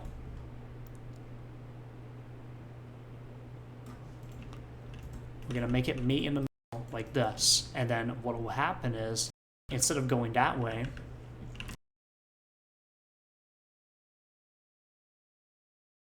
it will meet like this in the center. Hold on, there is an easy way to do it. So you gotta be creative with your stuff. Alright, and then they meet together up here. So we're making a very unique looking staircase.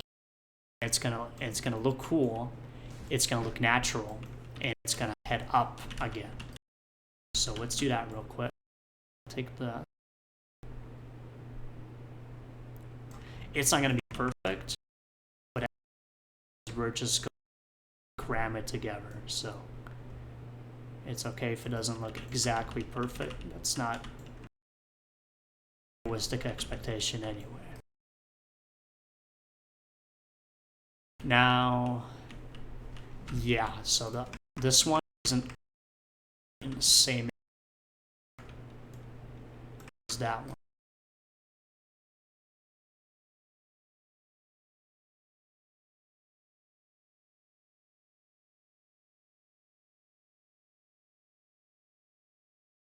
There we go. Yeah, we're gonna forcefully make it even. And then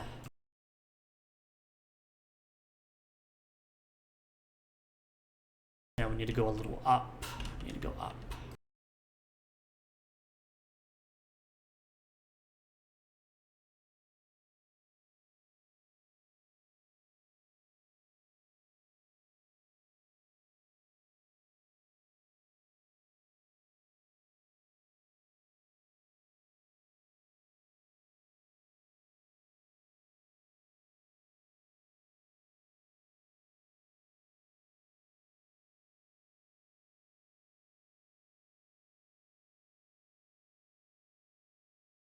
And there you go. Check that out. Look how natural this looks, you know. And we can easily fix that, so that's not a problem. The point is, it looks really natural, and now it's gonna go back up. It's gonna go back up more. So what this is gonna be like is it's gonna be look like this. It's going to occupy the final block, right?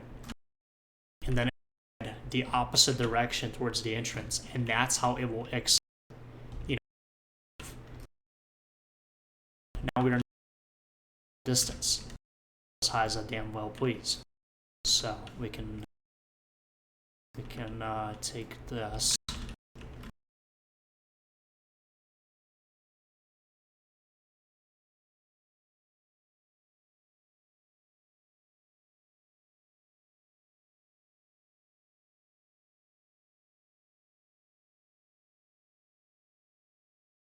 And line it up here. Again, we're gonna do our best. We're gonna kind of eyeball it. We're gonna make it look there. That's probably pretty. It's gonna be a natural looking staircase. I'll put like a pillar here.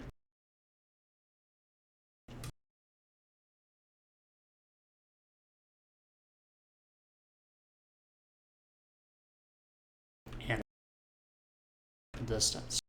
So, okay. And it's sitting on top of this. Is that reaching far enough? Okay, so the answer is no. We need probably one or two more. We're gonna do two. Easy extra, so it's no. So real quick, we're gonna plus technically, yeah, just the length. So,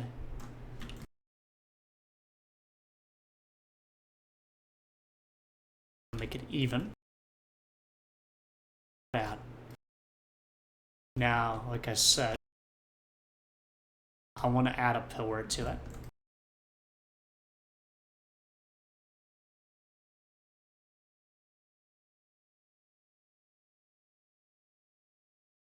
So the pillar is probably going to have to be a canal part. I think it's trying to desperately remember what it's called.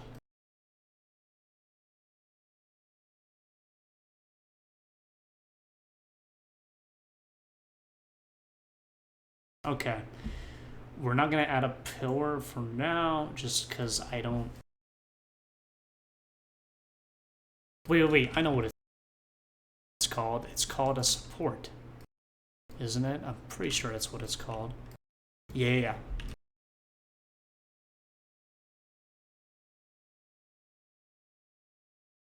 We're going to use this.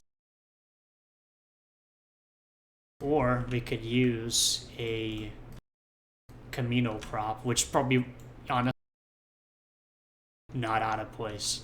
So check this out. So it's gonna be on here, and we're gonna make it.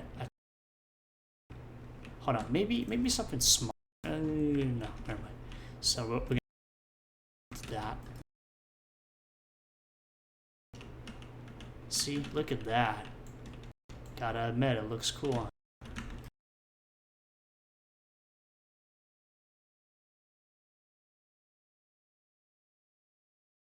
There. And then we're just gonna kind of put in a little more. That makes more sense. There. Got a support platform. Now this is our platform right here. We're gonna go ahead and test it now. And because leave that for later. Let's delete some of this extra stuff. It's not really necessary anymore. And let's test the system.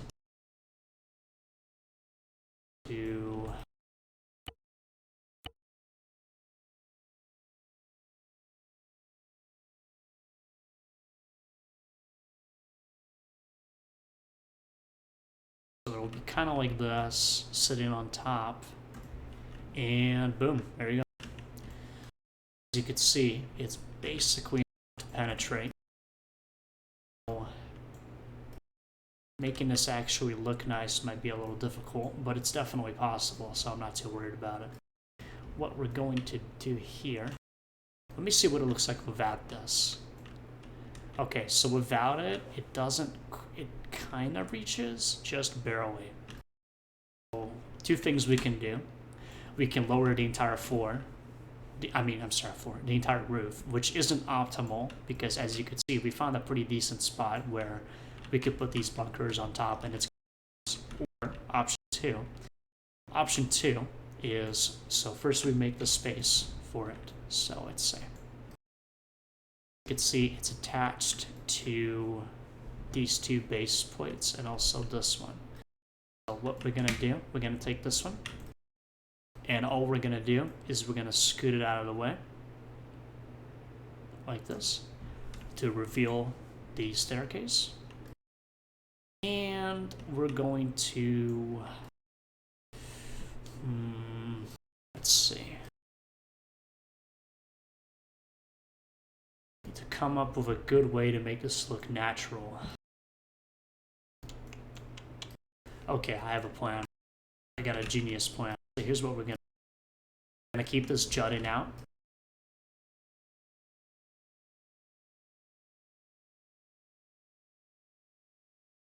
We're gonna move these out of the way. It's gonna be like this. Then we're going to put in a flat plate on the bottom here. So we can delete the extra base plate so it looks a little better. We're going to a flat surface.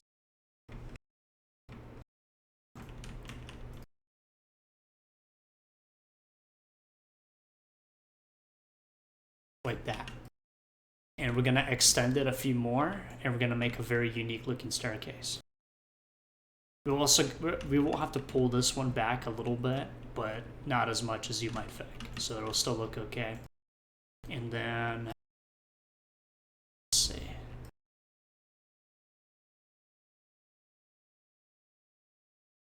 I want to make this look very unique, so we're gonna make it.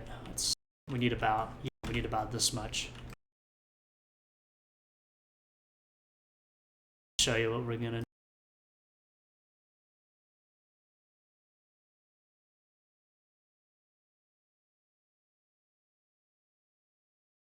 Right, something like that.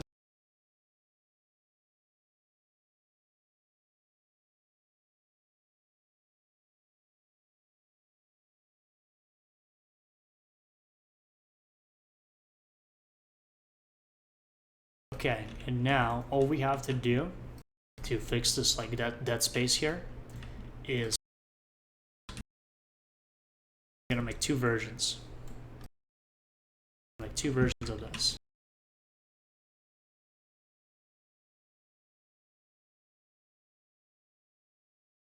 Two versions. One is gonna be rotated 30 degrees that way. And the other will be rotated 30 degrees the other way.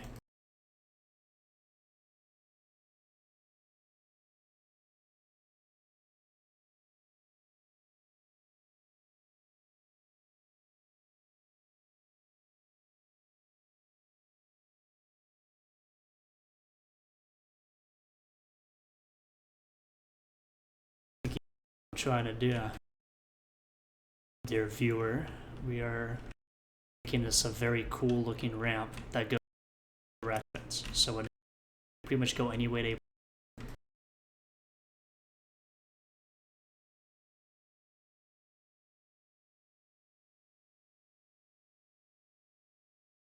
check that shit out. See that? And all we gotta do is open this one a little bit so that, you know, a person could technically come through. So we're gonna open this up like this. Probably a little more. Kind of debating just deleting it. Okay, probably not delete it entirely, but maybe cut it in half like this. It'll look something like that. Then we'll have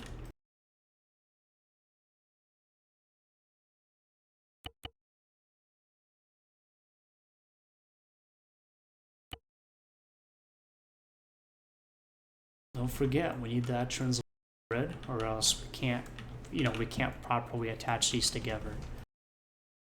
And we're going to take this, and we're going to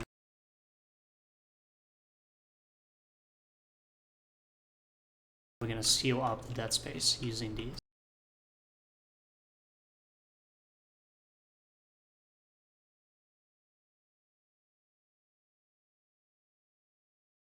We need to do a little, hold on, a little more. Yeah, there we go. And then we're going to turn off the translation grid real quick to slightly lower it so that it doesn't have that, you see that fade over stuff. Check that out. So now when they come, look at that. Look, you gotta admit, this looks pretty. That's how we're gonna do it.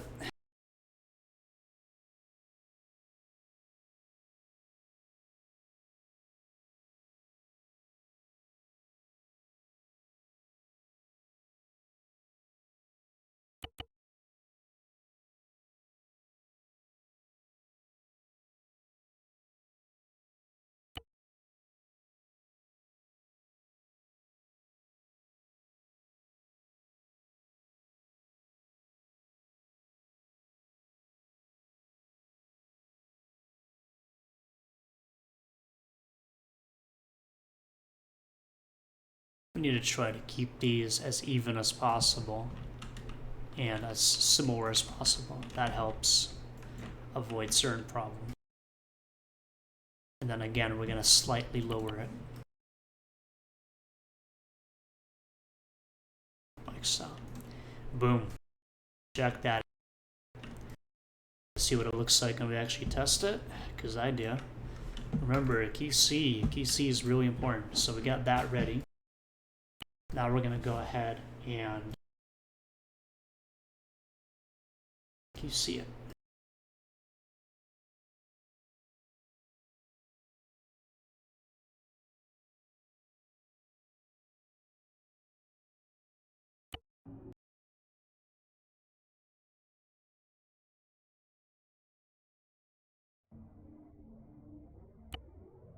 So we have it here. All right, now the player, right? So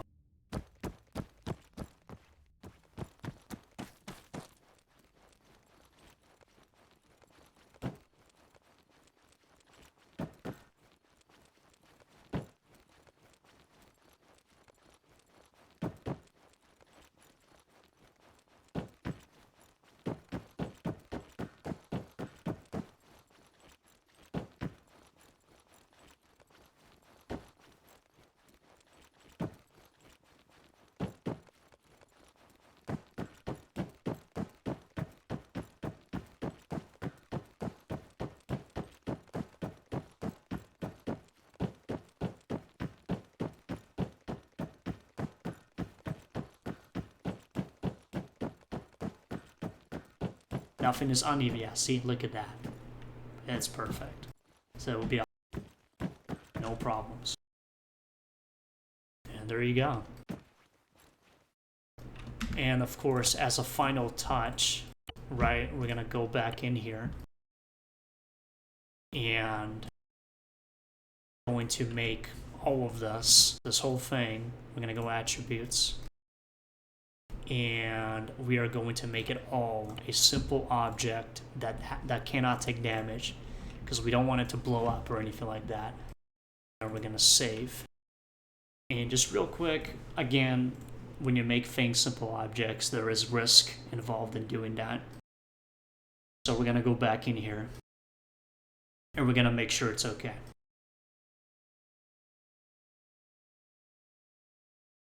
We're gonna make sure it's all peachy and everything's fine, everything works.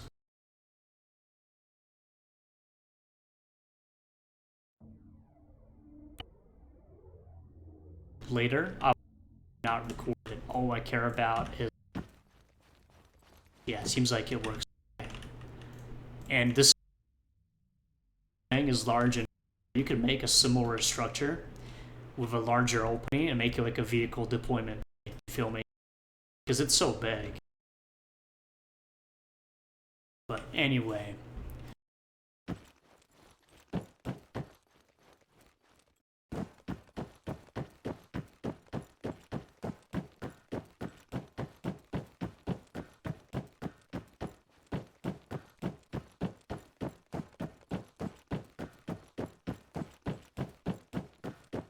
there we go. Players will have to assault. Going to have to attack this structure. It's going to have smaller defensive structures around it. So that'll be like, I guess, you know, the meat of the op is attacking the structure. So now we're going to talk about underground stuff. Oh yeah, you know how much we love building underground structures and components. Now, so let's go ahead and get right to it. So as you can see, I made one already. This one was used for Operation Bronze Scorpion Part 1. This is what it looks like from the outside. You see that? So all the structures and stuff inside on we separate. And if you make a teleporter, take the player to them, because otherwise it's just not good. Yeah, see, you can see this is the teleport system. This is the entrance door. This is the exit door. And this is the location where you get teleported inside. And this little grass cutter here is where you get teleported outside. Now, what we want to do is we want to make a brand new one, okay? We don't want to reuse this because that's kind of lame, right? That's pretty fucking lame. We want to make a new one, so we're completely scrapping this. We don't need it anymore. Only thing we're gonna keep, I'm going to keep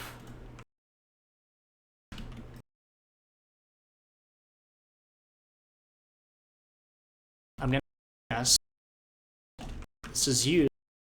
Look, this is what it looks like without it. If I were to remove these, you could see the problem, right? You just see right through it. So that's what's that for. Remove this. We're gonna make one from scratch. So as you can see, I've taken many hours, unfortunately, to make a preset. You see that? These are all presets. These are all handmade. I carefully put these together so that they're modular. So, you know, oh, I want to make a compound, right? Okay. So all we gotta do, and you want to keep this on because they're all at different heights. So if I want to make a compound, all I really have to do is just immediately start putting these together. So we're gonna make and you see that's like an entrance. So we're gonna make this a very square-like compound. So we're gonna use these quite a lot. So let's grab these real quick.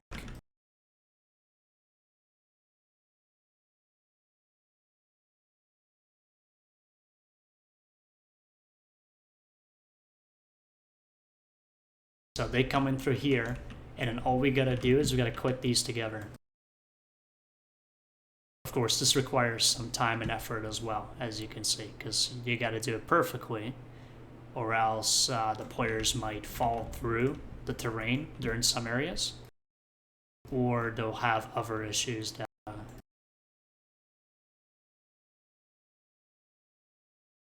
the point is you gotta be very careful.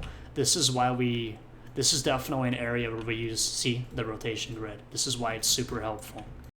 It will save you a lot of heartache trying to rotate the units. So, okay. I'm gonna make this like a square, you know?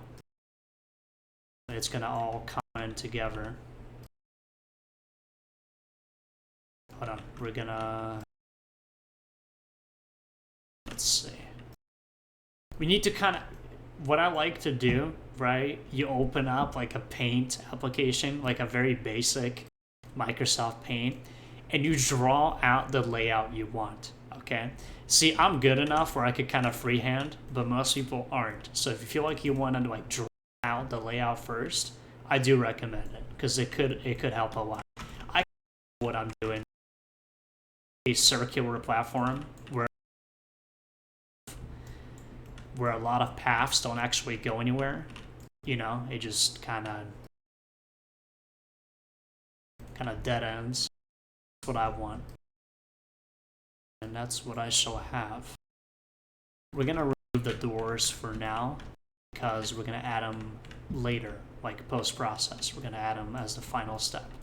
The final step, like always, is interiors, interior decoration, and design. The first steps is just, hey, we need to make this actually look nice, and we need to make it look circular, like I want it to be.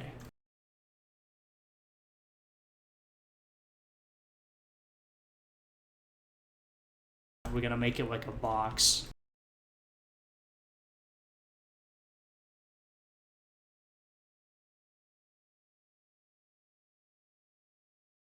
Aha, yeah, see that? That's the make.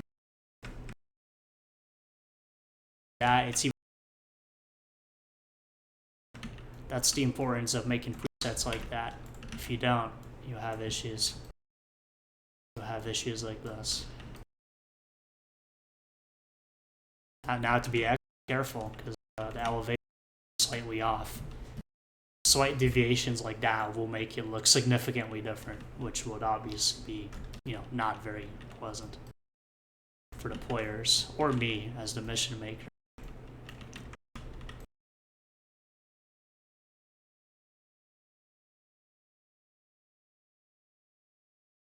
Try to elevation too.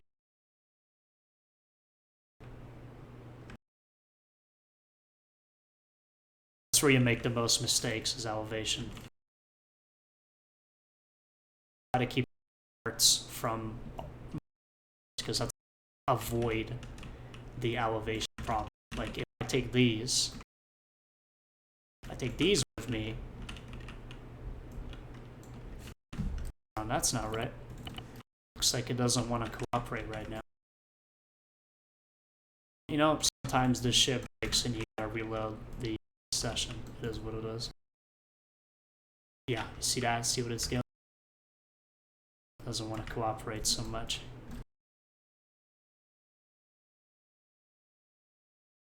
Here, we can avoid, again, this is why we have the modular parts. So instead of fucking around with that, we just take this whole thing, slap it into there to complete the square.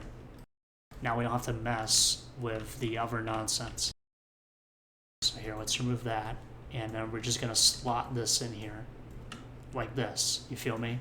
It's gonna slot in like that. It'll make the square shape I want.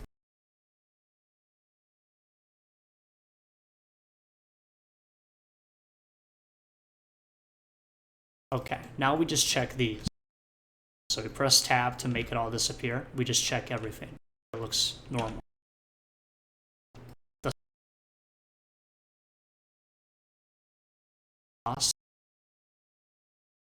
So we're gonna have this, and we're gonna have it repeat. So we're gonna have one more. Yeah, we're gonna have one more square section. So basically, what I'm saying is, we're gonna be taking this, copy paste it. We want a double square to create a sense of confusion.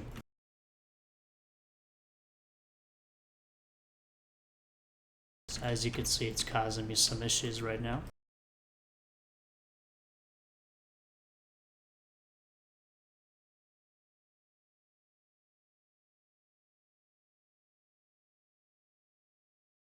So we're gonna make a double square like that.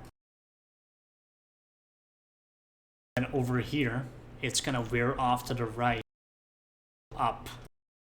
So we're gonna have it do, here I'll show you. So we're gonna have it veer off to one direction. I keep accidentally taking, see I made a piece with doors and I made a piece without a, I made a piece of this and then without, I keep taking it on with it, which is not what I want. And then we're gonna make it veer off on one direction.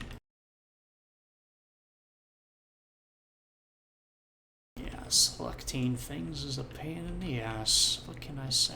You'll notice that all of these are dynamically simulated as well. I believe I already mentioned that, but I will. So these things need to be, dynamically simulated, or else you'll have some issues. Which will be very unpleasant for you.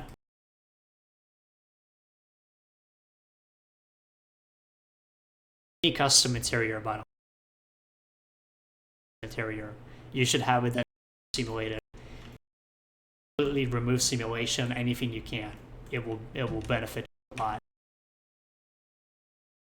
Okay, now we're gonna have one more rotation here. Make a very special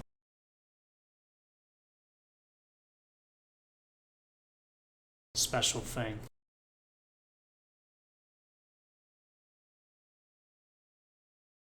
What I want to do, I want to make a room. So I want to like use one of these. Yeah, see, we have bigger props that are attached to doorways, so we can make a very special looking hallway here. So that's what we're gonna do. I'm thinking we use one of the ones. So we use like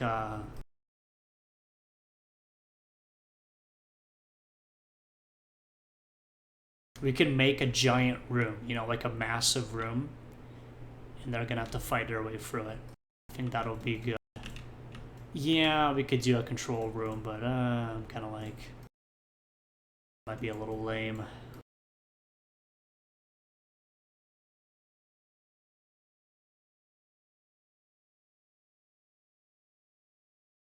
So, more. Anyway, let's go ahead and wrap this up, what we're doing here. So we're gonna attach this to this.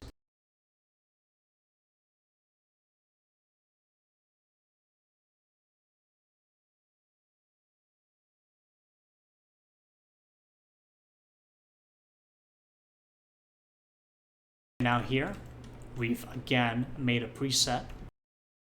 So we made a special ramp preset right here that we can use to make it go a little higher.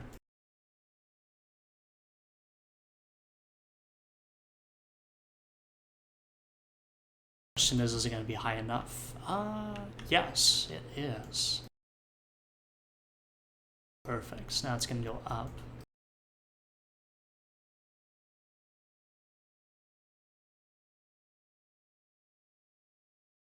And then we want to attach to the big boy room. Now it's going to be a close shave here, but that's okay. See, the thing is, the players will have no idea. Like, oh shit, it's actually a very close shave. Like, no, they will have no idea that's the case. So they will see shadow probably.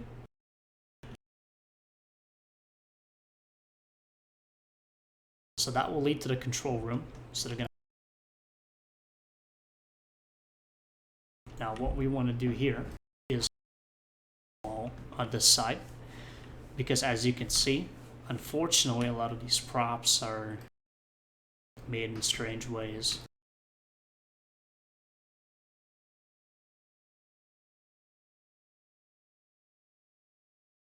Whew, sorry. Oh, I'm getting tired. Oh man. Oh Christ. Okay. Here, tell you what. This is gonna be a break in the recording. I'm gonna cut this out in post-process. Let me take a break and eat something, then I'll come back.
Okay, I am back from my break. Let's go ahead and continue. So, what we want to do with this, we want to put a wall here, right? So that, this doesn't look so stupid. And we want to probably add a few rooms, maybe. I'll probably make this a dead end, right? Like, oh, I don't want you to come up here. And I'll make this one lead to an escape method.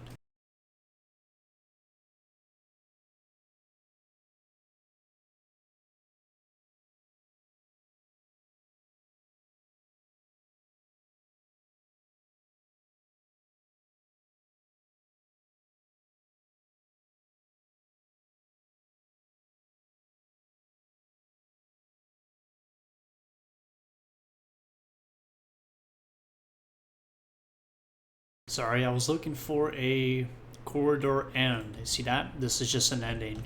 So we can quickly design this because, we're going to use it again in the future. So let's take this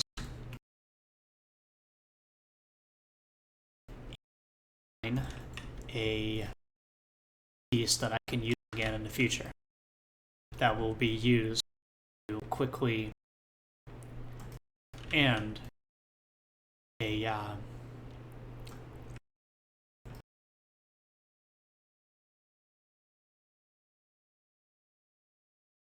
there. And again, we're going to go to attributes, and we're going to enable dynamic simulation. Okay, so now we're going to save as well. Now we can reuse that. So what I want to use this for is I want to end off most of these. So we're going to make the one up here probably the exit tunnel, but all of these will just be dead ends. Droids, some clankers, and they're going to be like in cover, I'm just going to be there to slow them down. So we're going to have a dead end here, here, and here.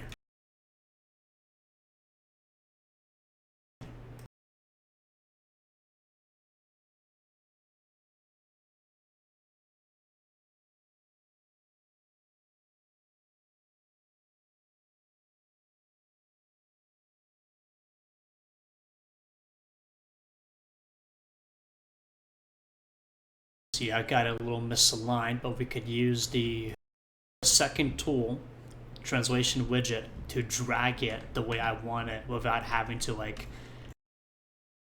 as even as possible. You might have noticed, it's not perfect, but it's pretty even to this grid. It's so that we can use this translation widget. Because let's say this is like rotated, right?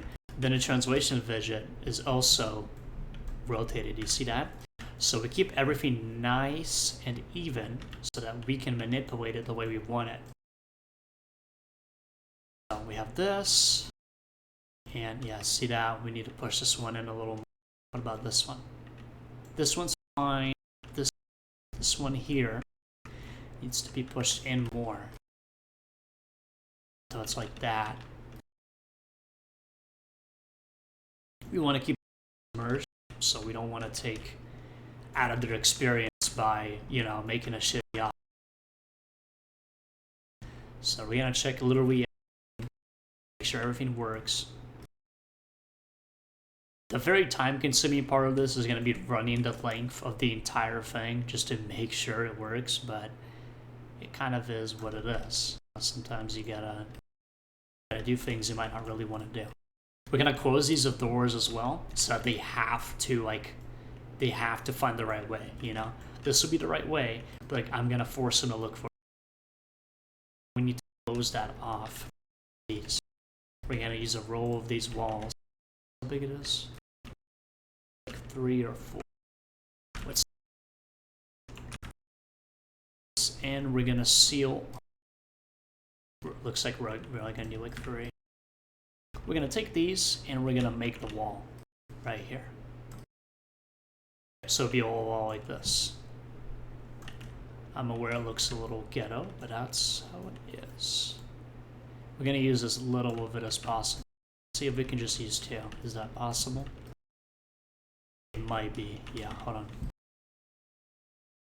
Again, we're gonna bring out the translation widget. So now, see, okay. Because otherwise, it's gonna look a little silly. So we're gonna use 3 widgets like this. It will be in the wall here a little bit, which I'm not too happy about, but I'm gonna be real with you. Most people are gonna they're gonna be like, huh, that's kind of weird. Keep going. I'm not worried about that.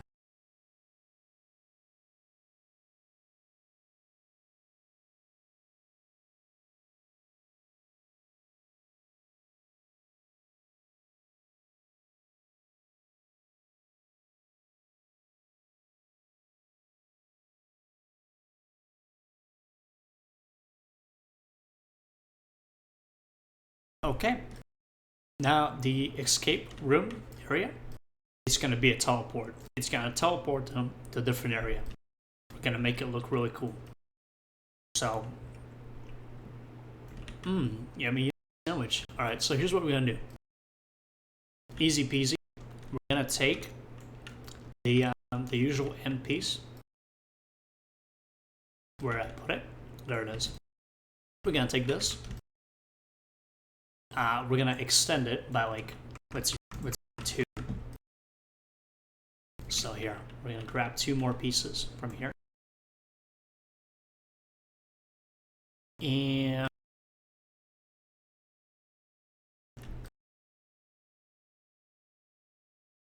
locked door in the end, which will be used as a widget. Don't worry, I'll kind of show you what that means, what it looks like. But we're gonna have this, and then we're gonna have a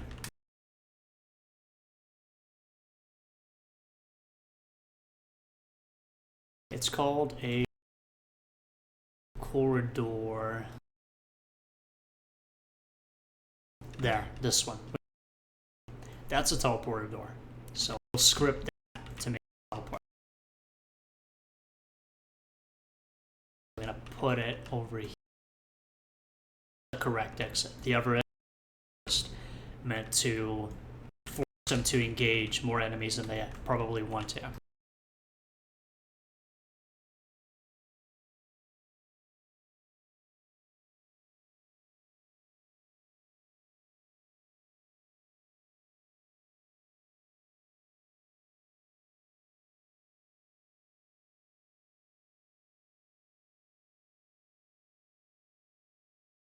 There we go. Check that out.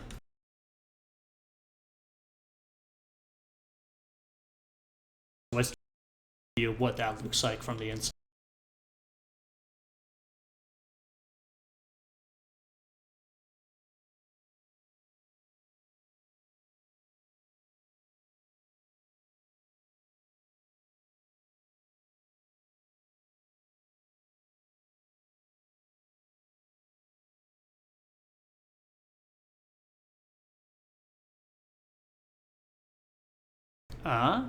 Doesn't that look cool?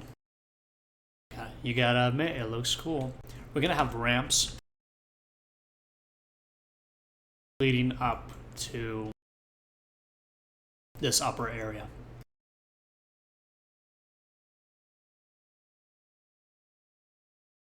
Like so. So we're gonna have one down.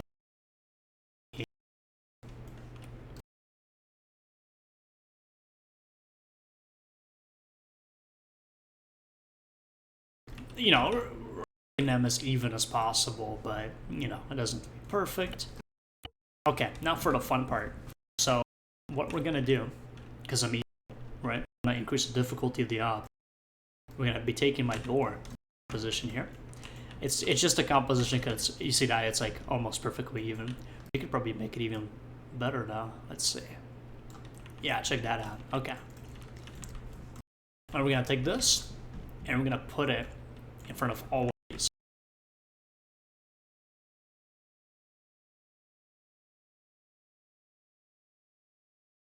Like this. They can open it just fine. It's just gonna be a risk. for them. Like, okay, where is this gonna go? Is this gonna go to a dead end like this one, or is it gonna go the right way? We're gonna add some risk to it.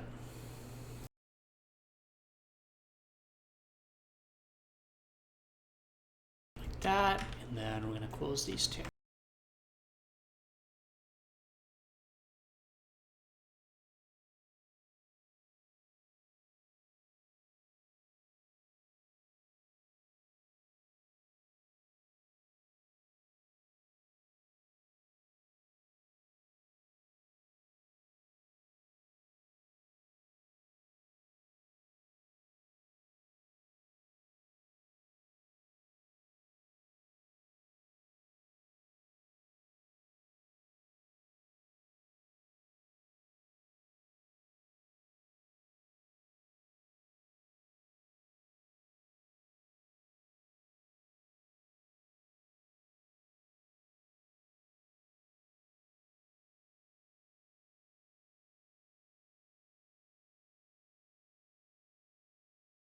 There.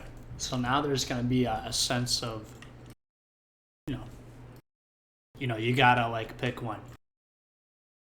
We're gonna have one more here.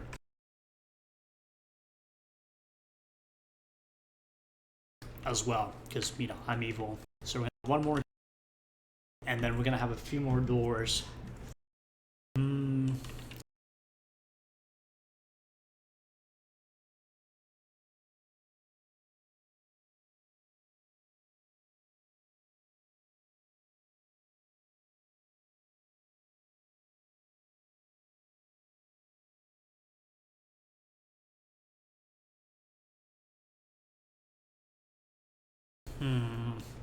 Okay, I got an idea.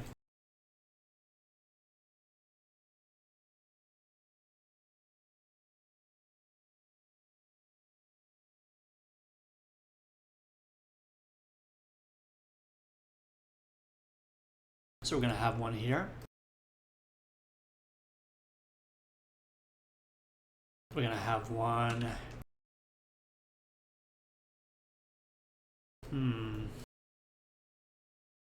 You know what? Yeah.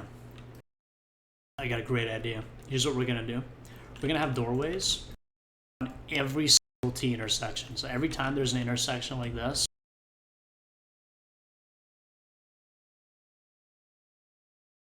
where you have to choose one of like 4 ways.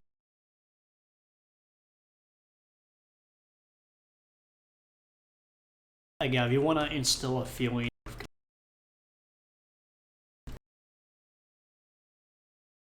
not 100% sure where to go. So every T intersection will have 4 doors. So here, here, here, and here will have 4 doors. I think that will do it nicely.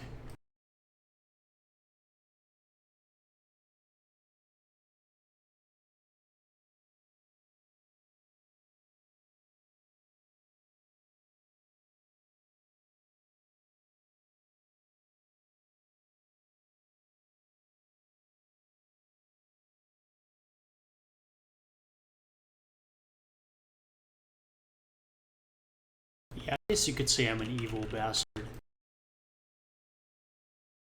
You could be much nicer to the players than I am, okay? My whole style of hosting is I kick these guys' balls in a little bit so that, because you know what you don't remember? You don't remember a knob where you easily like win. You remember a knob where you barely won because it was genuinely hard, or maybe you even failed some objectives. That's what you remember. So I'm gonna make it kind of hard, not with, which is the cringe noob way to do it, but with level design, tricky enemy placement, all that kind of stuff. I'm gonna make this, very confusing to go through and very difficult to correctly clear. It's gonna be hard to tell where the exit even is.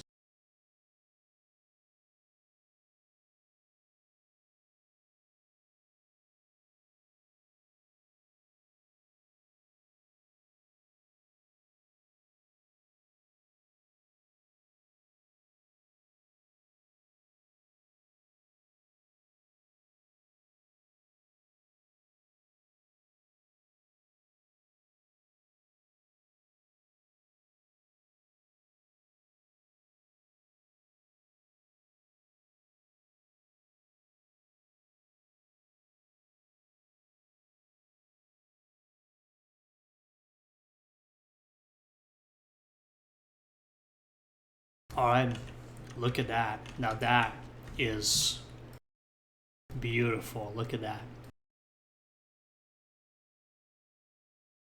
So no doors on the sides. And technically, it's a clear shot, right? If you just go straight, like, you got it. But it's deceptively made so that you feel like, oh, you open this door and there's nothing. You're like, oh, okay. It's deceptively made like that. In reality, if you just go straight, you know, you make it out. But it's made in a way where you think, oh, well, maybe it's actually this way. Oh, right back here. It's meant to be very confusing and very deceptive. So this whole section is basically done. We have to put enemies, and we have to put cover, but, you know, I mean, come on now. You know, that's kind of like an afterthought. Now, let's remove this. And let's, yeah, you see this? This is my spawn.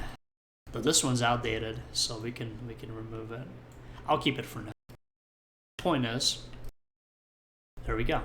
So, now this, you could make this be the exit, like, okay, that's it. But what I'm gonna do, for immersion's sake, I'm gonna make them go through a small corridor first.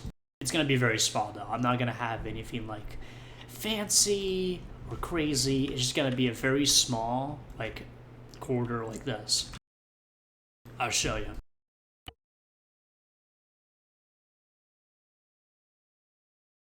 Yeah, so the problem is we have to try to... There we go.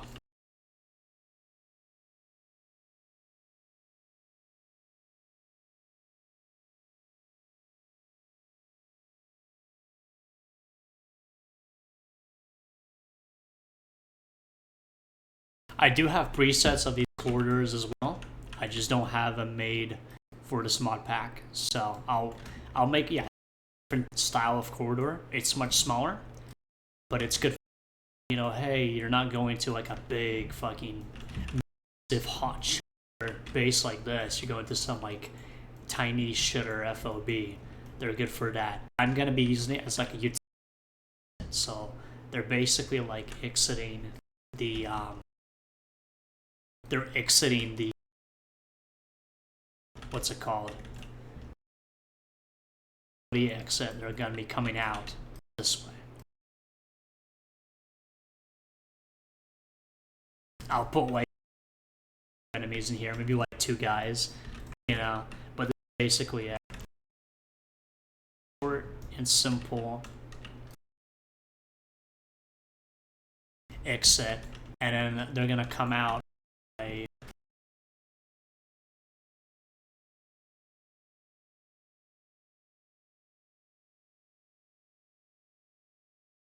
I'm gonna make him crawl through like a dirty air vent. That's how they're gonna come out. So there's gonna be an air vent. They're gonna come out by crawling through it. So let me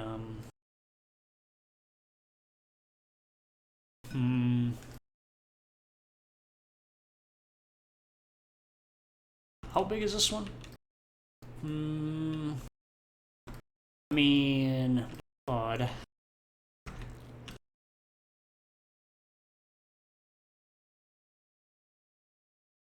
No.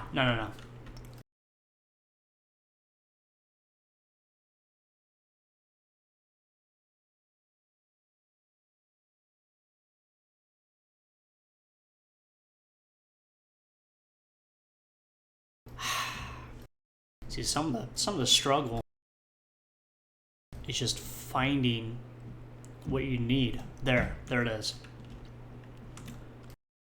This is how they're gonna come out. They're gonna come out through the steam hatch, and we're gonna make it like on the wall, you know.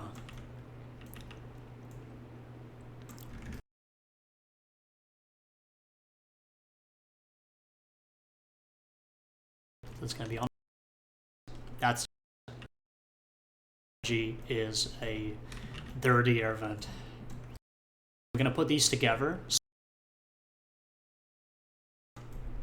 So this basically how it goes. They start here, they end here, and then they come out, and it's gonna come out like, you know, back to the map. Because remember, we like select all of these, we copy paste them, and we put them somewhere else. We still need to do interior design.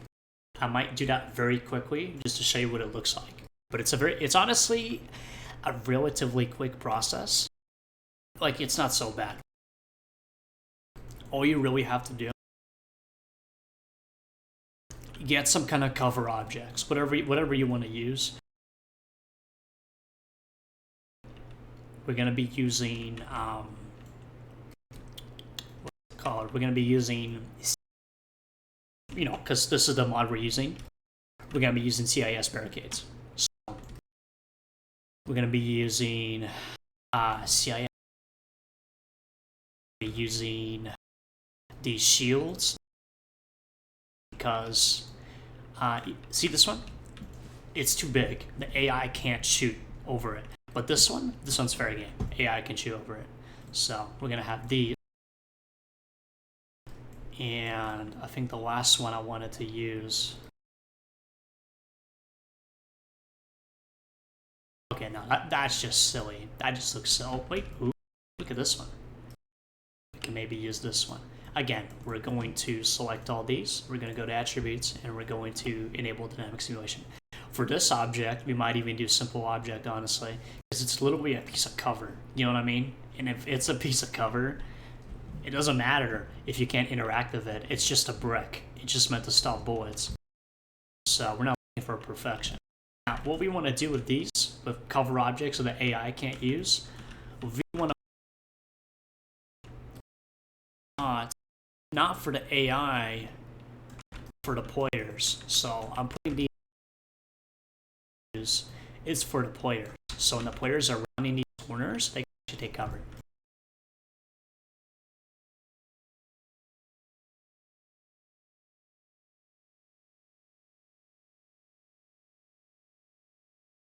Yeah, like that's not for the AI, that's for the players to use. And we're just most mods you will be using.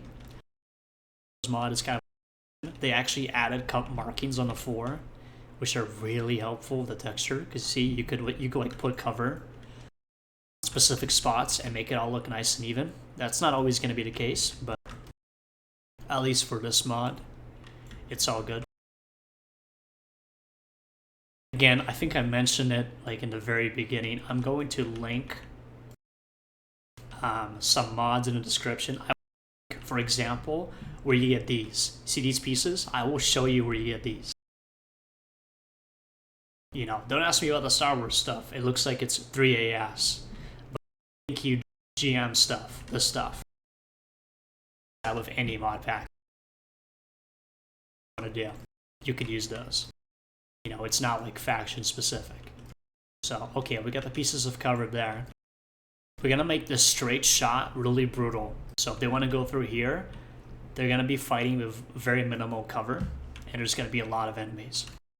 But if they go to the sides, we're gonna make it also kind of brutal, but not as bad as, you know, like a straight shot. Again, same thing here. We're going to add cover that the players can use.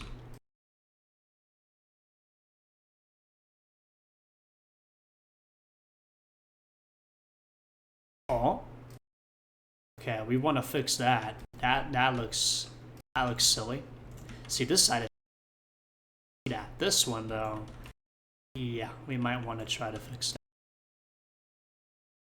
that. Oh, okay.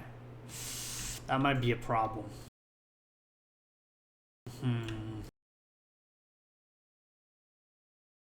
Well, you know what? Sometimes you gotta improvise. There you go. It's a fucking ladder now. There you go. See? Boom. Gotta improvise. We're gonna make them so it looks.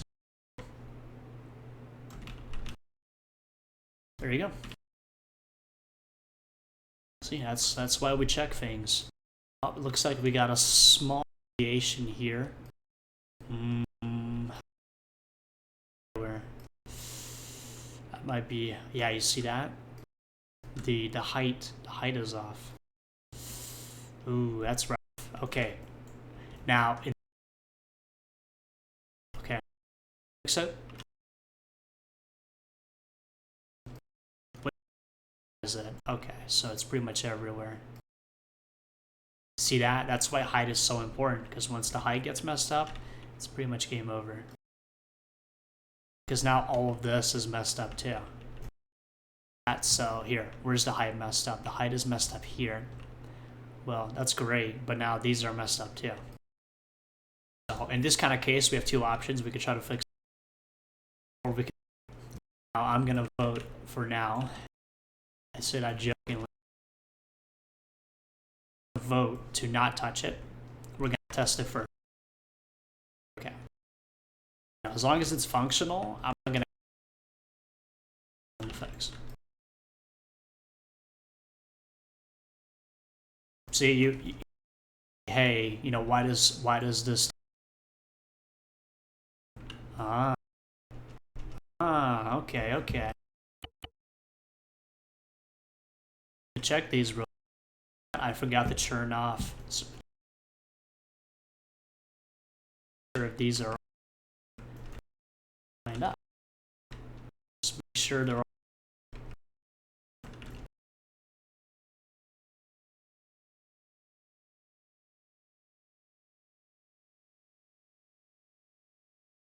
Yeah, cause stuff like this, where the elevation gets fucked up for the whole object. Yeah, you know, you ask me why this takes hours to do sometimes. This is kind of why. You know, some fun process, rather painful, to make some of these things. Okay, so this one has them all. This one has them all. Now, this is a rare case where I'm gonna probably ignore it. Like, I'm gonna test it. And if it works, great. You know what? Honestly, okay. I'm not gonna complain. If it doesn't work, then yeah, I'll step in and I'll try to fix it. But let's hope it works for now. Yeah, so they're gonna come in here. It's gonna be heavily defended. We're gonna have 1, 2. So we're gonna have 2 B1s and 1 B2. The B2 is gonna be behind the.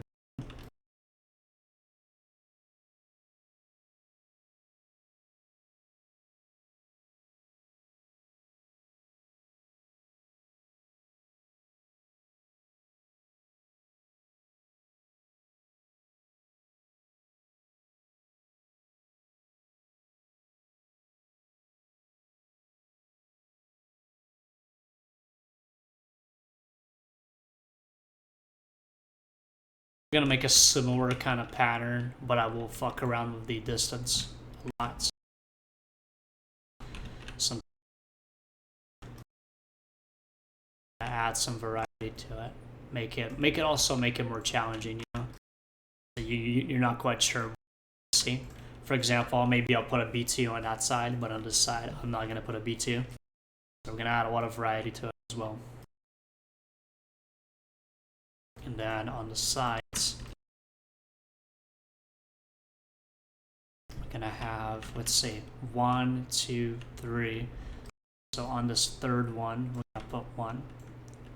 And then I'm gonna skip 2.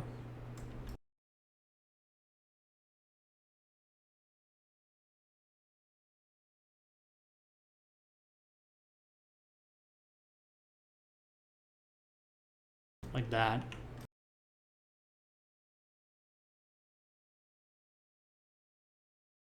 I believe it's this one.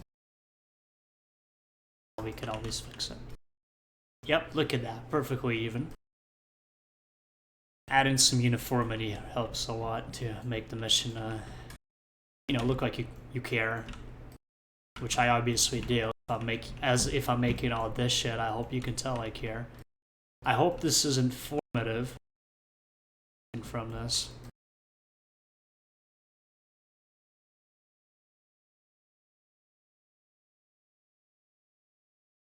My whole reason for doing this, raw, no editing, other than, I'll make a small jump cut because I took a break that one time, but anything, because I see what it's actually like to make it from scratch.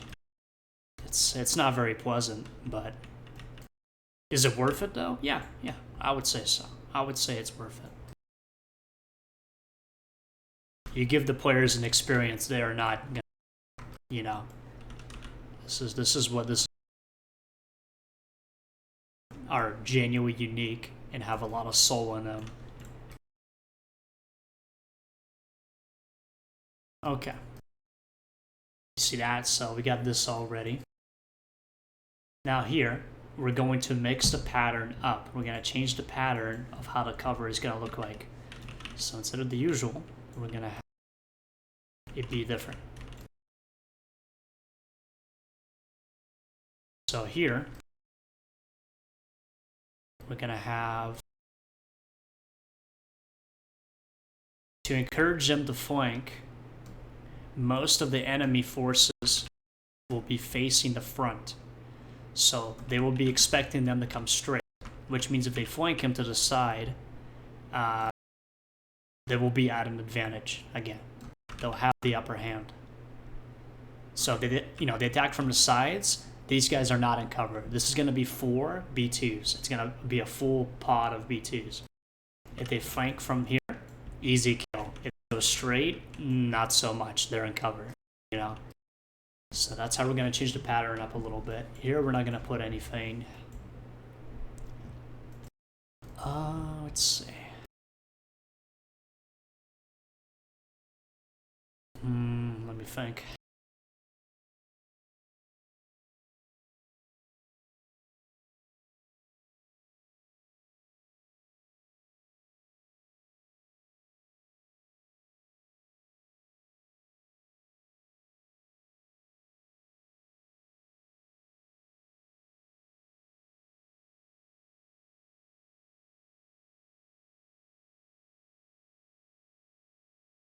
Yummy, stale bread. Okay. Now,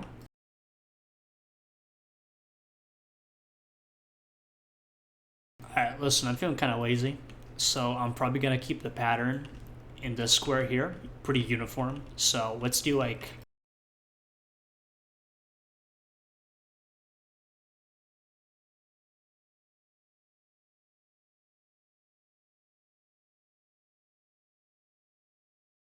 let's do like 2 of these here. We're going to copy and rotate it. Thing on the other side, basically.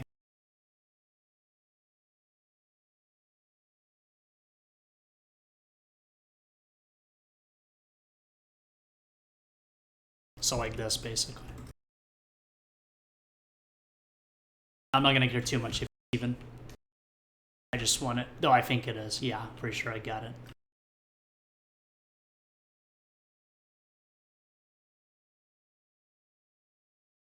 Okay, now we're going to copy paste. I'm going to show it again using the translation tool to sort of get what you want. Hold on. So again, copy paste.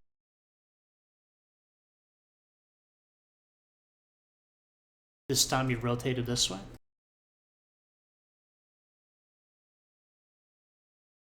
Line these up. Okay, and now we use the funny tool to drag him over side. We snap. There you go. See that? We just took those, put them over there. Now we're going to do the same thing on here. Copy paste.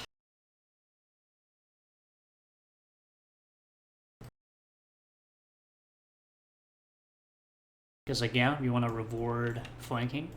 So fan that way and drag him over to the other side.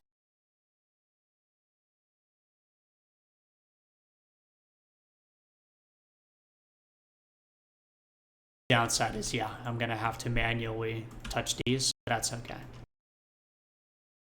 That's not that bad. Make sure correctly.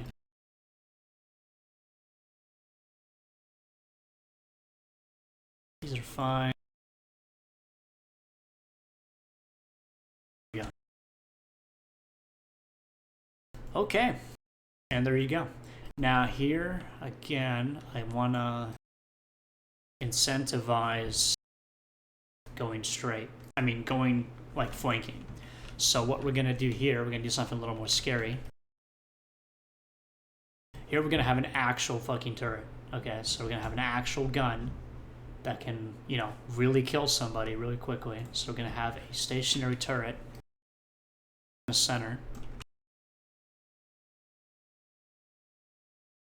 I'm going to turn off... Oh, wait, no, I think it's fine. Yeah. So we're going to have a turret right there. Again, incentivizing flanking. So if you flank this, easy shot. If you don't, it's already aiming front. So if you don't flank, especially if you open that damn door, I'll put a little cover for them. Yeah, that's the problem with copy pasting sometimes. We're gonna put a little cover here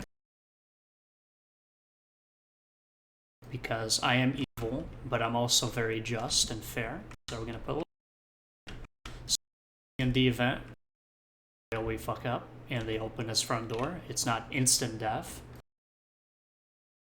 So there you go. Ooh, getting kind of tired. All right, now here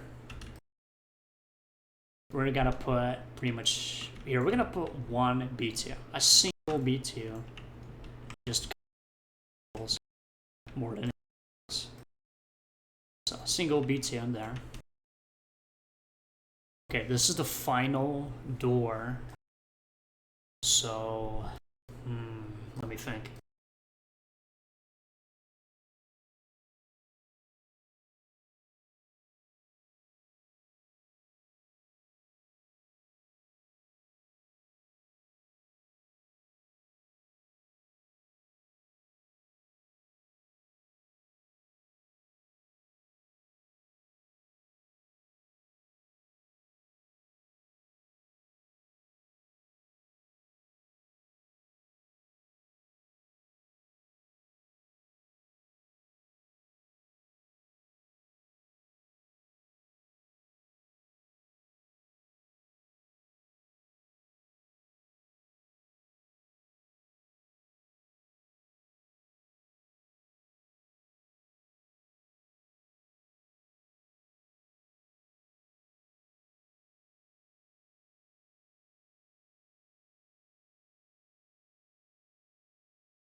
Sorry, I decided to take my thinking time and turn it into an actual break.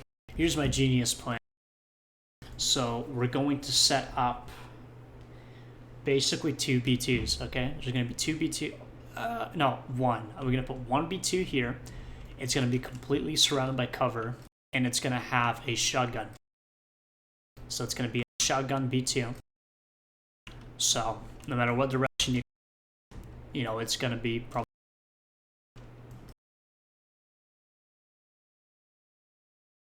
So it will be facing front.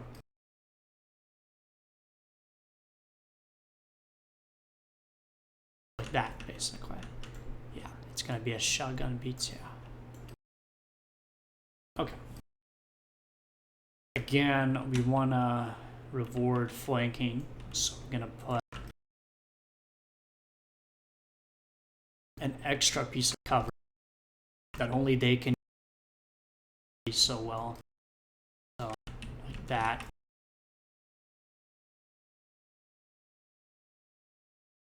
Like that. And we're going to do it on the other side as well.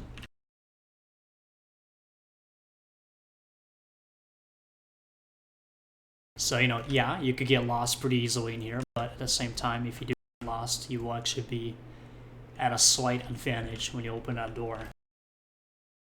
And there you go. We've designed that pretty well. We got one more thing here. I don't know if I should something. Should put at least something here. Here, we're gonna put this long hallway, and at the very end is gonna be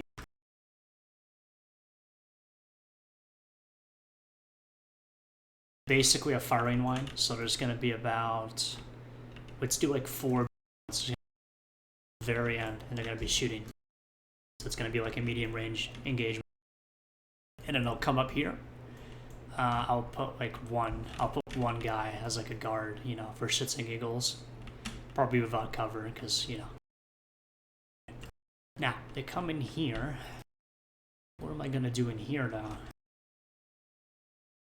First things first. Need to make sure they have cover. So, they bring here. And also, I will put extra one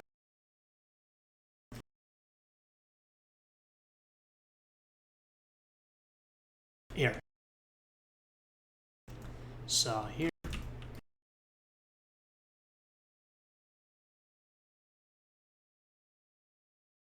here, and here.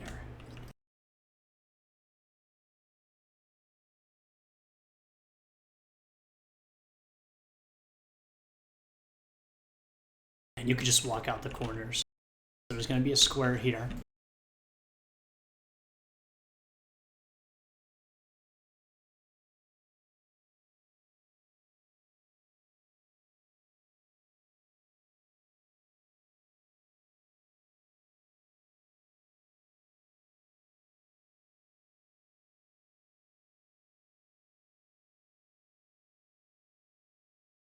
We're just going to put a bunch of boxes here and also pieces of cover, of course. They'll come in here, and they're going to have to fight their way out.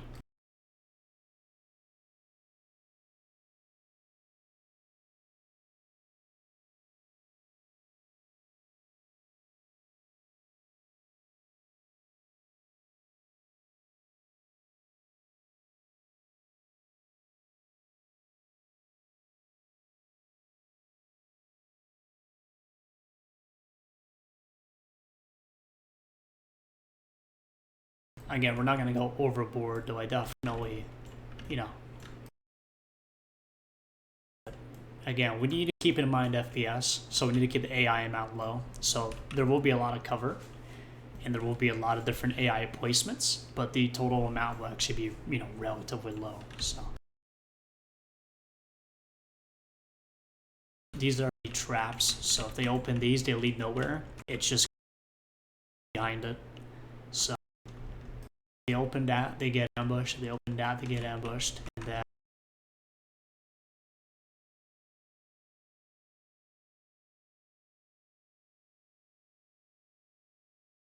they open this, and clear ticket out. No enemies. Okay, so we've made the compound. As you can see, we've made it. So this is basically it. It's gonna be in. It'll be behind. There's gonna be a door like right here. That's how we're gonna do it. Oh man. Oh man, I'm tired from that. Oh Christ. Whew. Okay. All right. So now we're gonna take this and probably. So we got 2 options we could do. We could set up self-teleporter now, or we could set it up later. I feel like we should set it up now. So here's what we're gonna do. We're gonna set teleport up right now. So this is the entrance, right? They come in here. We need to make sure that's correctly blocked off. So let me grab end piece. Are we gonna remove the door? I'm gonna put that lock. So the only way they could come out is gonna be that very last area, which will be rough on them, but that's the point. It's, you know, it's easy. for them, but that's the point. Now, so they're gonna come in here. They can't come back out. They have to fight their way through. Come up here. Use this teleporter. Teleport here. Come here. Teleport here, and then that comes out. So here's how we're gonna do it. Again, I have a saved custom composition. You could actually save stuff with scripts. So these all have saved scripts with them. So like this one is teleporter 1, teleporter 2, yada yada yada. So we're just gonna lay it out. So okay.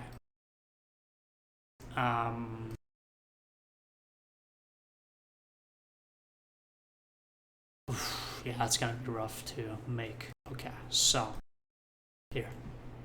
Sorry, the cogs in my brain are spinning. How are we gonna make this work? Okay, so this. You know what? Yeah, I'm gonna make it possible to come back out. I'm gonna be nice. So okay, this one will come inside. This one is the one that's actually in here. So that's their way in. And I'm gonna let them come out if they really want to. It will only lead outside. And here's the script if you really want it. We're gonna rename this though to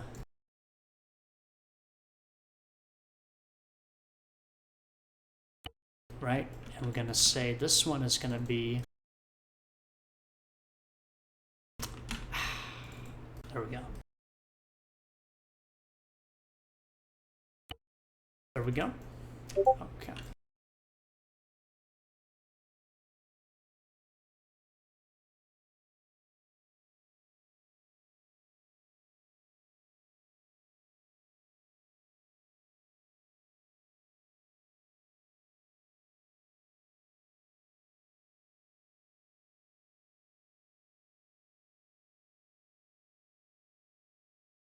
Sorry about that, I got distracted. Someone was asking me if I play Battlefront 2, which I do, by the way, because I'm a Chad. Alright, so we're going to have this come out, right? Now, it's going to have to keep going now. So, okay, now we got these doors. This one is going to replace, basically.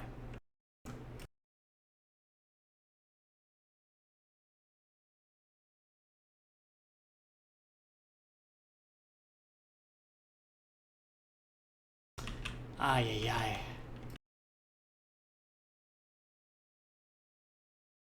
Okay, now we're gonna move you over here.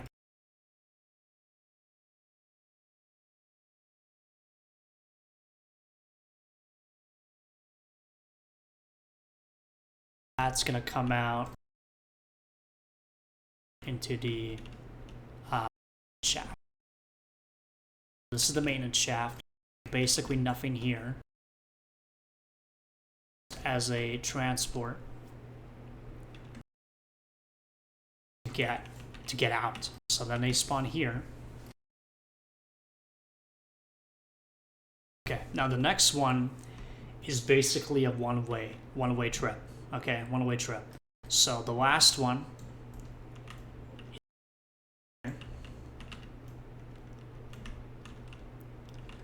gonna come here. Now what we're gonna do to make this work, we are going to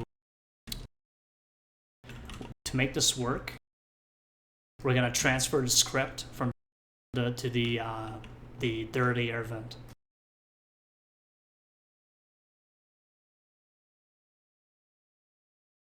So we're gonna put this here.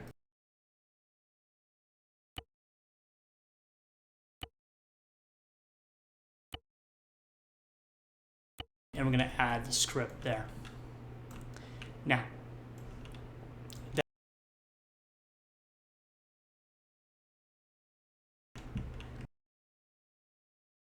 outside, and the catch is that you can't come back inside.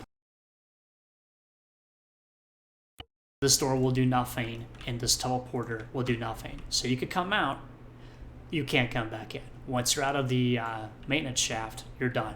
Op is basically done. You just gotta extract. So that is the format that it's gonna follow, right? come in here, teleport here. You can teleport out if you want to. Come all the way up here. Come in here, teleport in here. You can come back if you want to. Come over here, come in here, teleport out, and you can't come back in. That's the format. I'll probably be adding AI into it when I put it into the actual session. Right now, we're gonna test it. We're gonna make sure it works. So we're gonna save. We're gonna test it.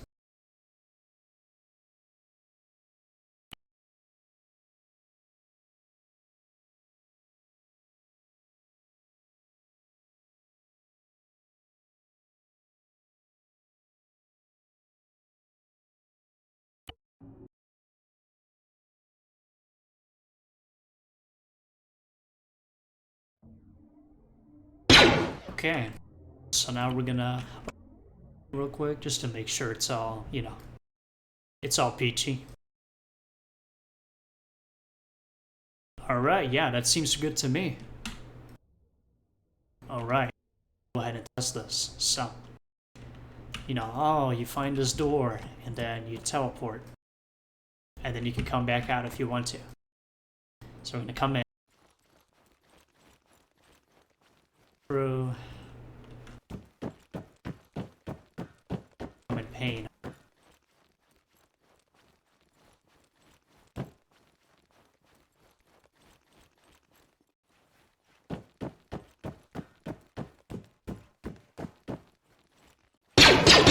Yeah, like, see this? AI can't do that. It's like way too close.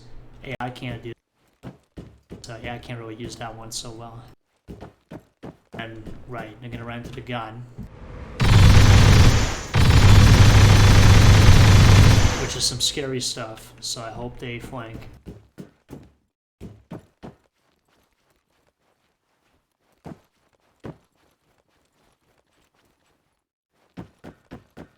Let me quickly run along.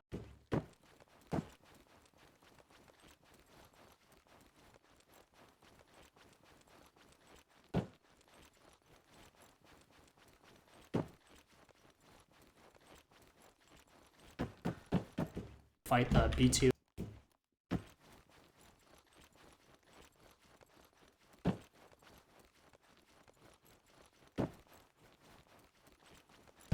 And actually, even if it's above water.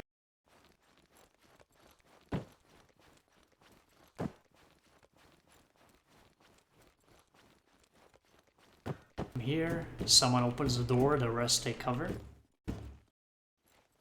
Right, and then come in here. Firefight here. Right. You want to know. So we're going to take this, we're going to push it more to the front. For now, though, I'm just going to climb over it.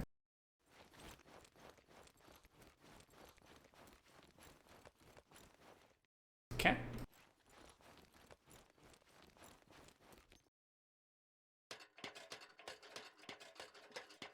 Okay, perfect. Sure.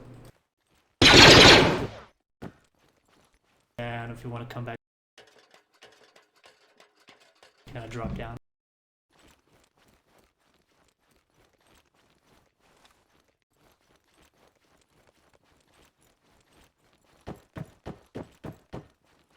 I have a really bad. Yeah, see, there we go. This is why we test. This is why we test. Can you imagine if I didn't test this, and then this is what happened? They just get stuck. I mean, I don't think you could even get unstuck. No, you can't. So we need to fix that. But for now, let's use a teleporter. Oh! I can heal myself.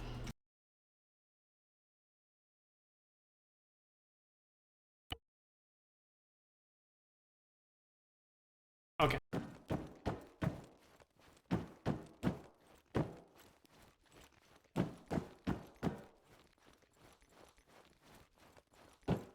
And then they exit. And as you can see, you can't come back in. The teleporter doesn't work. And there we go. That ran the whole side of the facility.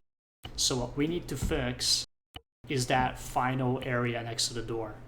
There's something wrong with it. We need to fix it. So let's take a look.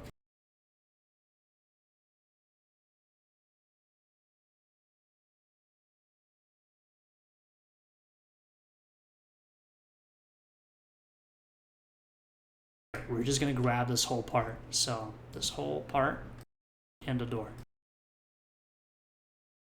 Okay, and all we're gonna do, we're gonna move it closer.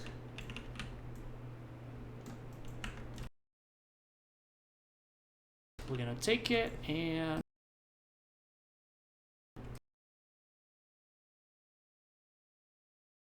I'd probably do even a little more. There, something, because yeah, we don't want any issues. You feel me? We need this to work. So we're gonna remove any possibility that this doesn't work.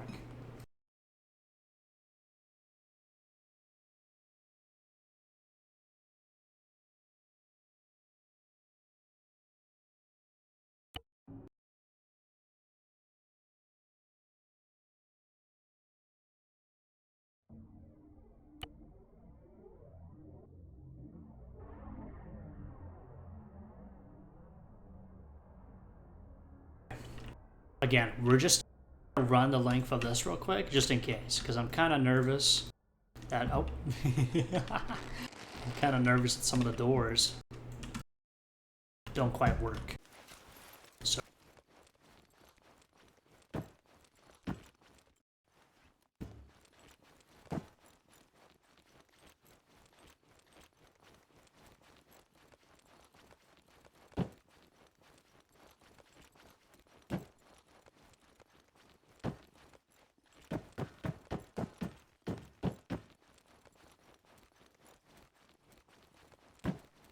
fixed it. That close, that's probably enough. Just in case, let me check this block in here. Yeah, like you would think once you see it's a trap, you would not walk in here. Like B2.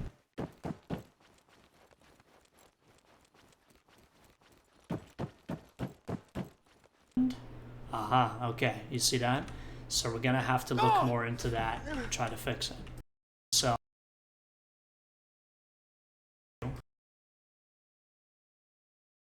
that's probably an issue.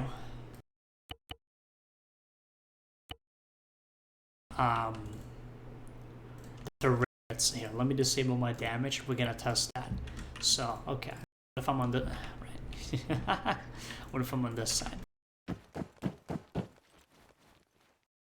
So it's an issue with this. Something is broken with this part. You see that? So, okay, we fix that. Now, here's how we fix issues like that. So you have this area that's, you know, obviously a little fucked up. So first, we're gonna fix this. There we go. Second, we're gonna fix this. Here's all we have to do. This is very simple. All we gotta really do, we take these, and we basically replace the. So we take this, and we replace.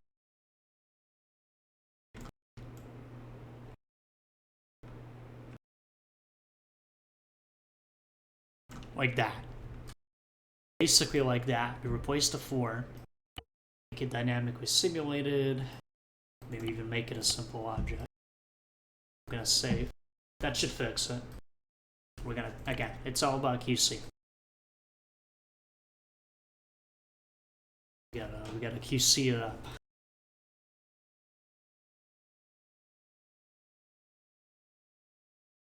Okay. Now we're gonna spawn again, and we're gonna make sure that works. Okay, we put the plate in there. You can see it right there. That's the plate, which they can't see it, but you know, as a Zeus, you know it's there.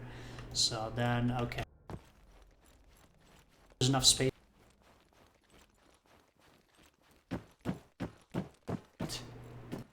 You see that? Now we're on the plate. Yeah, you see that? You see that? It's broken.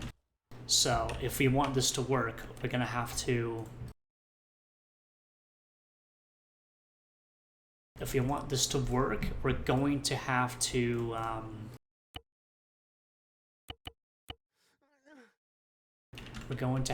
make sure that we have a floor in that area because it's broken.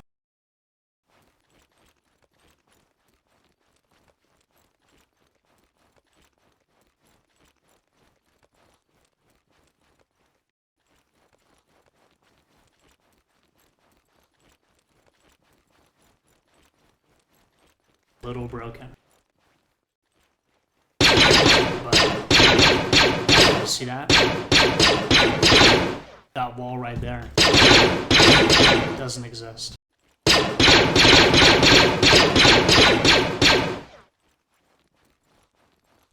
Very. It's got. We need to add. Because otherwise, you see that? It doesn't actually exist. So we need to add a bit.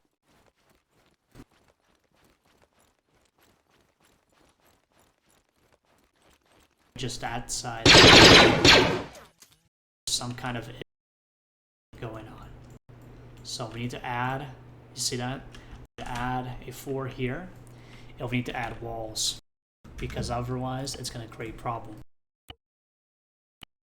Players are going to accidentally like run into the wall and they're going to fall out. Or even worse, the AI will like shoot through the wall. Because the AI, you know, AI is better than me and you at recognizing holes like that, so.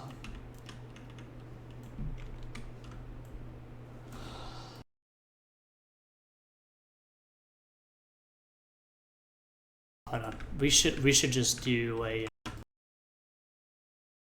We're gonna full have the all like 4 blocks on that. Full send. That's why you right click.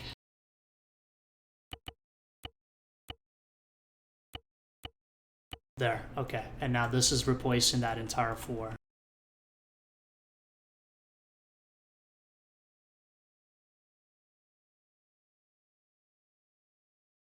Again, we make it invisible, and then we add the walls to the opposite end. Because again, you know, somebody fall out. That would be really unfortunate. So we're gonna add the walls.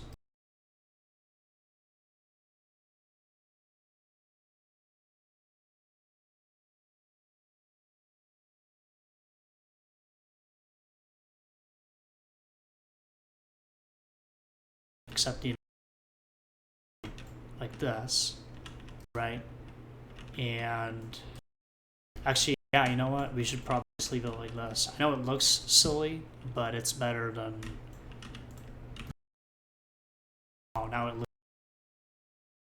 And might come out. Now we add 1 here.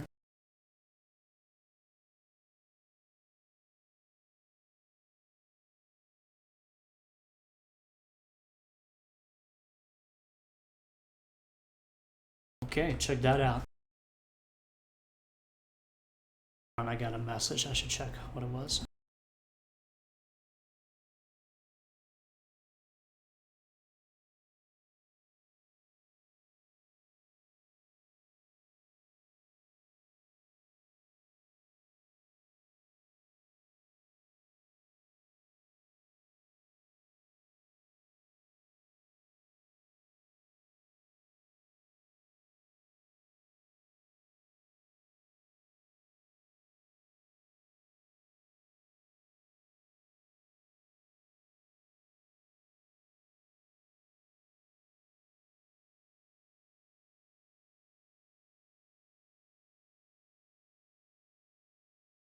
Okay.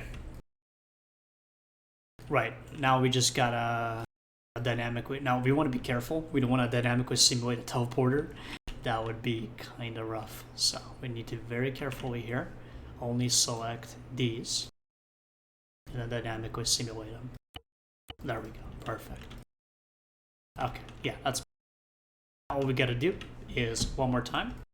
This is the last time, I promise. We are, well, okay, there's one more, but I'm not gonna record it. Okay, I'm not recording yet another 2 hours of, putting AI into this thing and then testing it again, because that's what you gotta do. That's what it takes.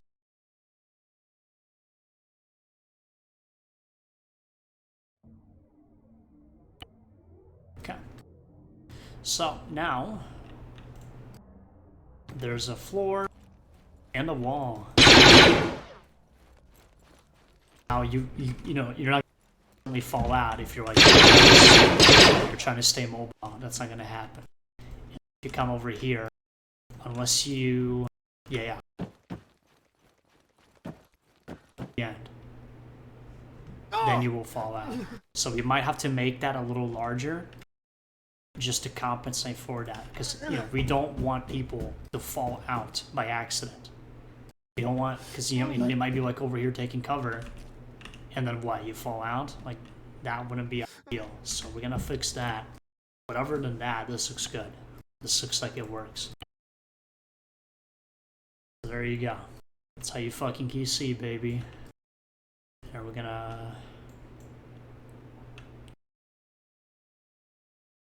take all these, and we're just gonna, I know it's like excessive, I know, but I'm gonna add them. Why can't I see him? Okay, well, anyway, regardless, I'm gonna take these and we're gonna add them right next to the other one, so it's gonna overlap like that. There. Now it's pretty much impossible to fall out. And there you go. So at this point, we need to complete this. We need to put enemies in it, cover in it, and make a funny looking interior.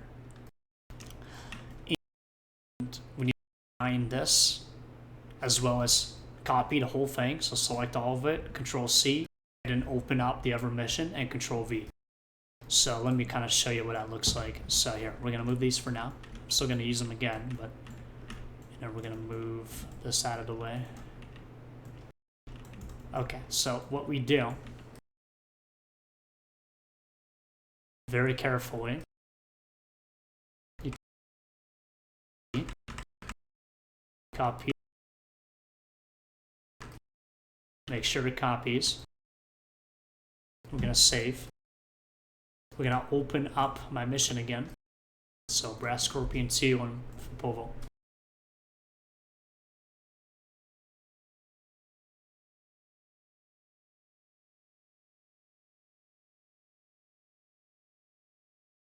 And now we're gonna go, so they're spawned in here. So you know what that means? We're gonna put it where they definitely are not going to be. So we're gonna put it somewhere here, like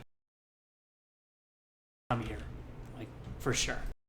So make sure this is off, no surface snapping, and vertical mode is set to above sea level, or else when you paste, it's gonna be all over the place. So now we do Control V to paste it, and boom, that's our. So we're gonna put it.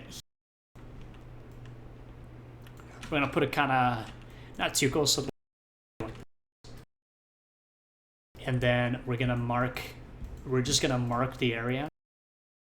So watch, we're gonna do this.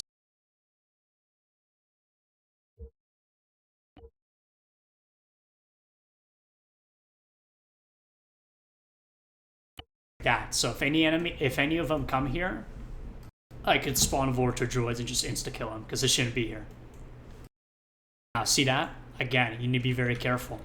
This cannot be outside the map. So we're gonna take it, we're gonna drag it back into the map. We're gonna put it like here. There. We're gonna put it right here, and we're gonna put the marker here. So they get even remotely close, it's gonna be. But there, that's basically it. The door itself, again, we're gonna put somewhere else, and the exit we're gonna put somewhere else. So for now, we're not gonna touch that. But yeah, that's going to conclude this little recording. Again, sorry it took so long, but it's meant to be very informative because you see what I'm doing. You see how I'm making you see what I'm thinking about, how I'm designing the operation. So at this point, the rest I'm doing off the recording. I'm going to be placing that funny, huge base I made with 2 stories above this water. I'm going to make a few outposts using my hide tool that I use to make this little FOB. I'm going to use that tool to hide the trees, and I'm going to make a few more. It's going to be a huge base, huge little complex. And I'm going to customize it, and yeah, it's going to be ready to go. So that's going to be the whole op. And it's going to be great. So thank you for tuning in. I'm going to go ahead and shut it down now. I hope this was informative.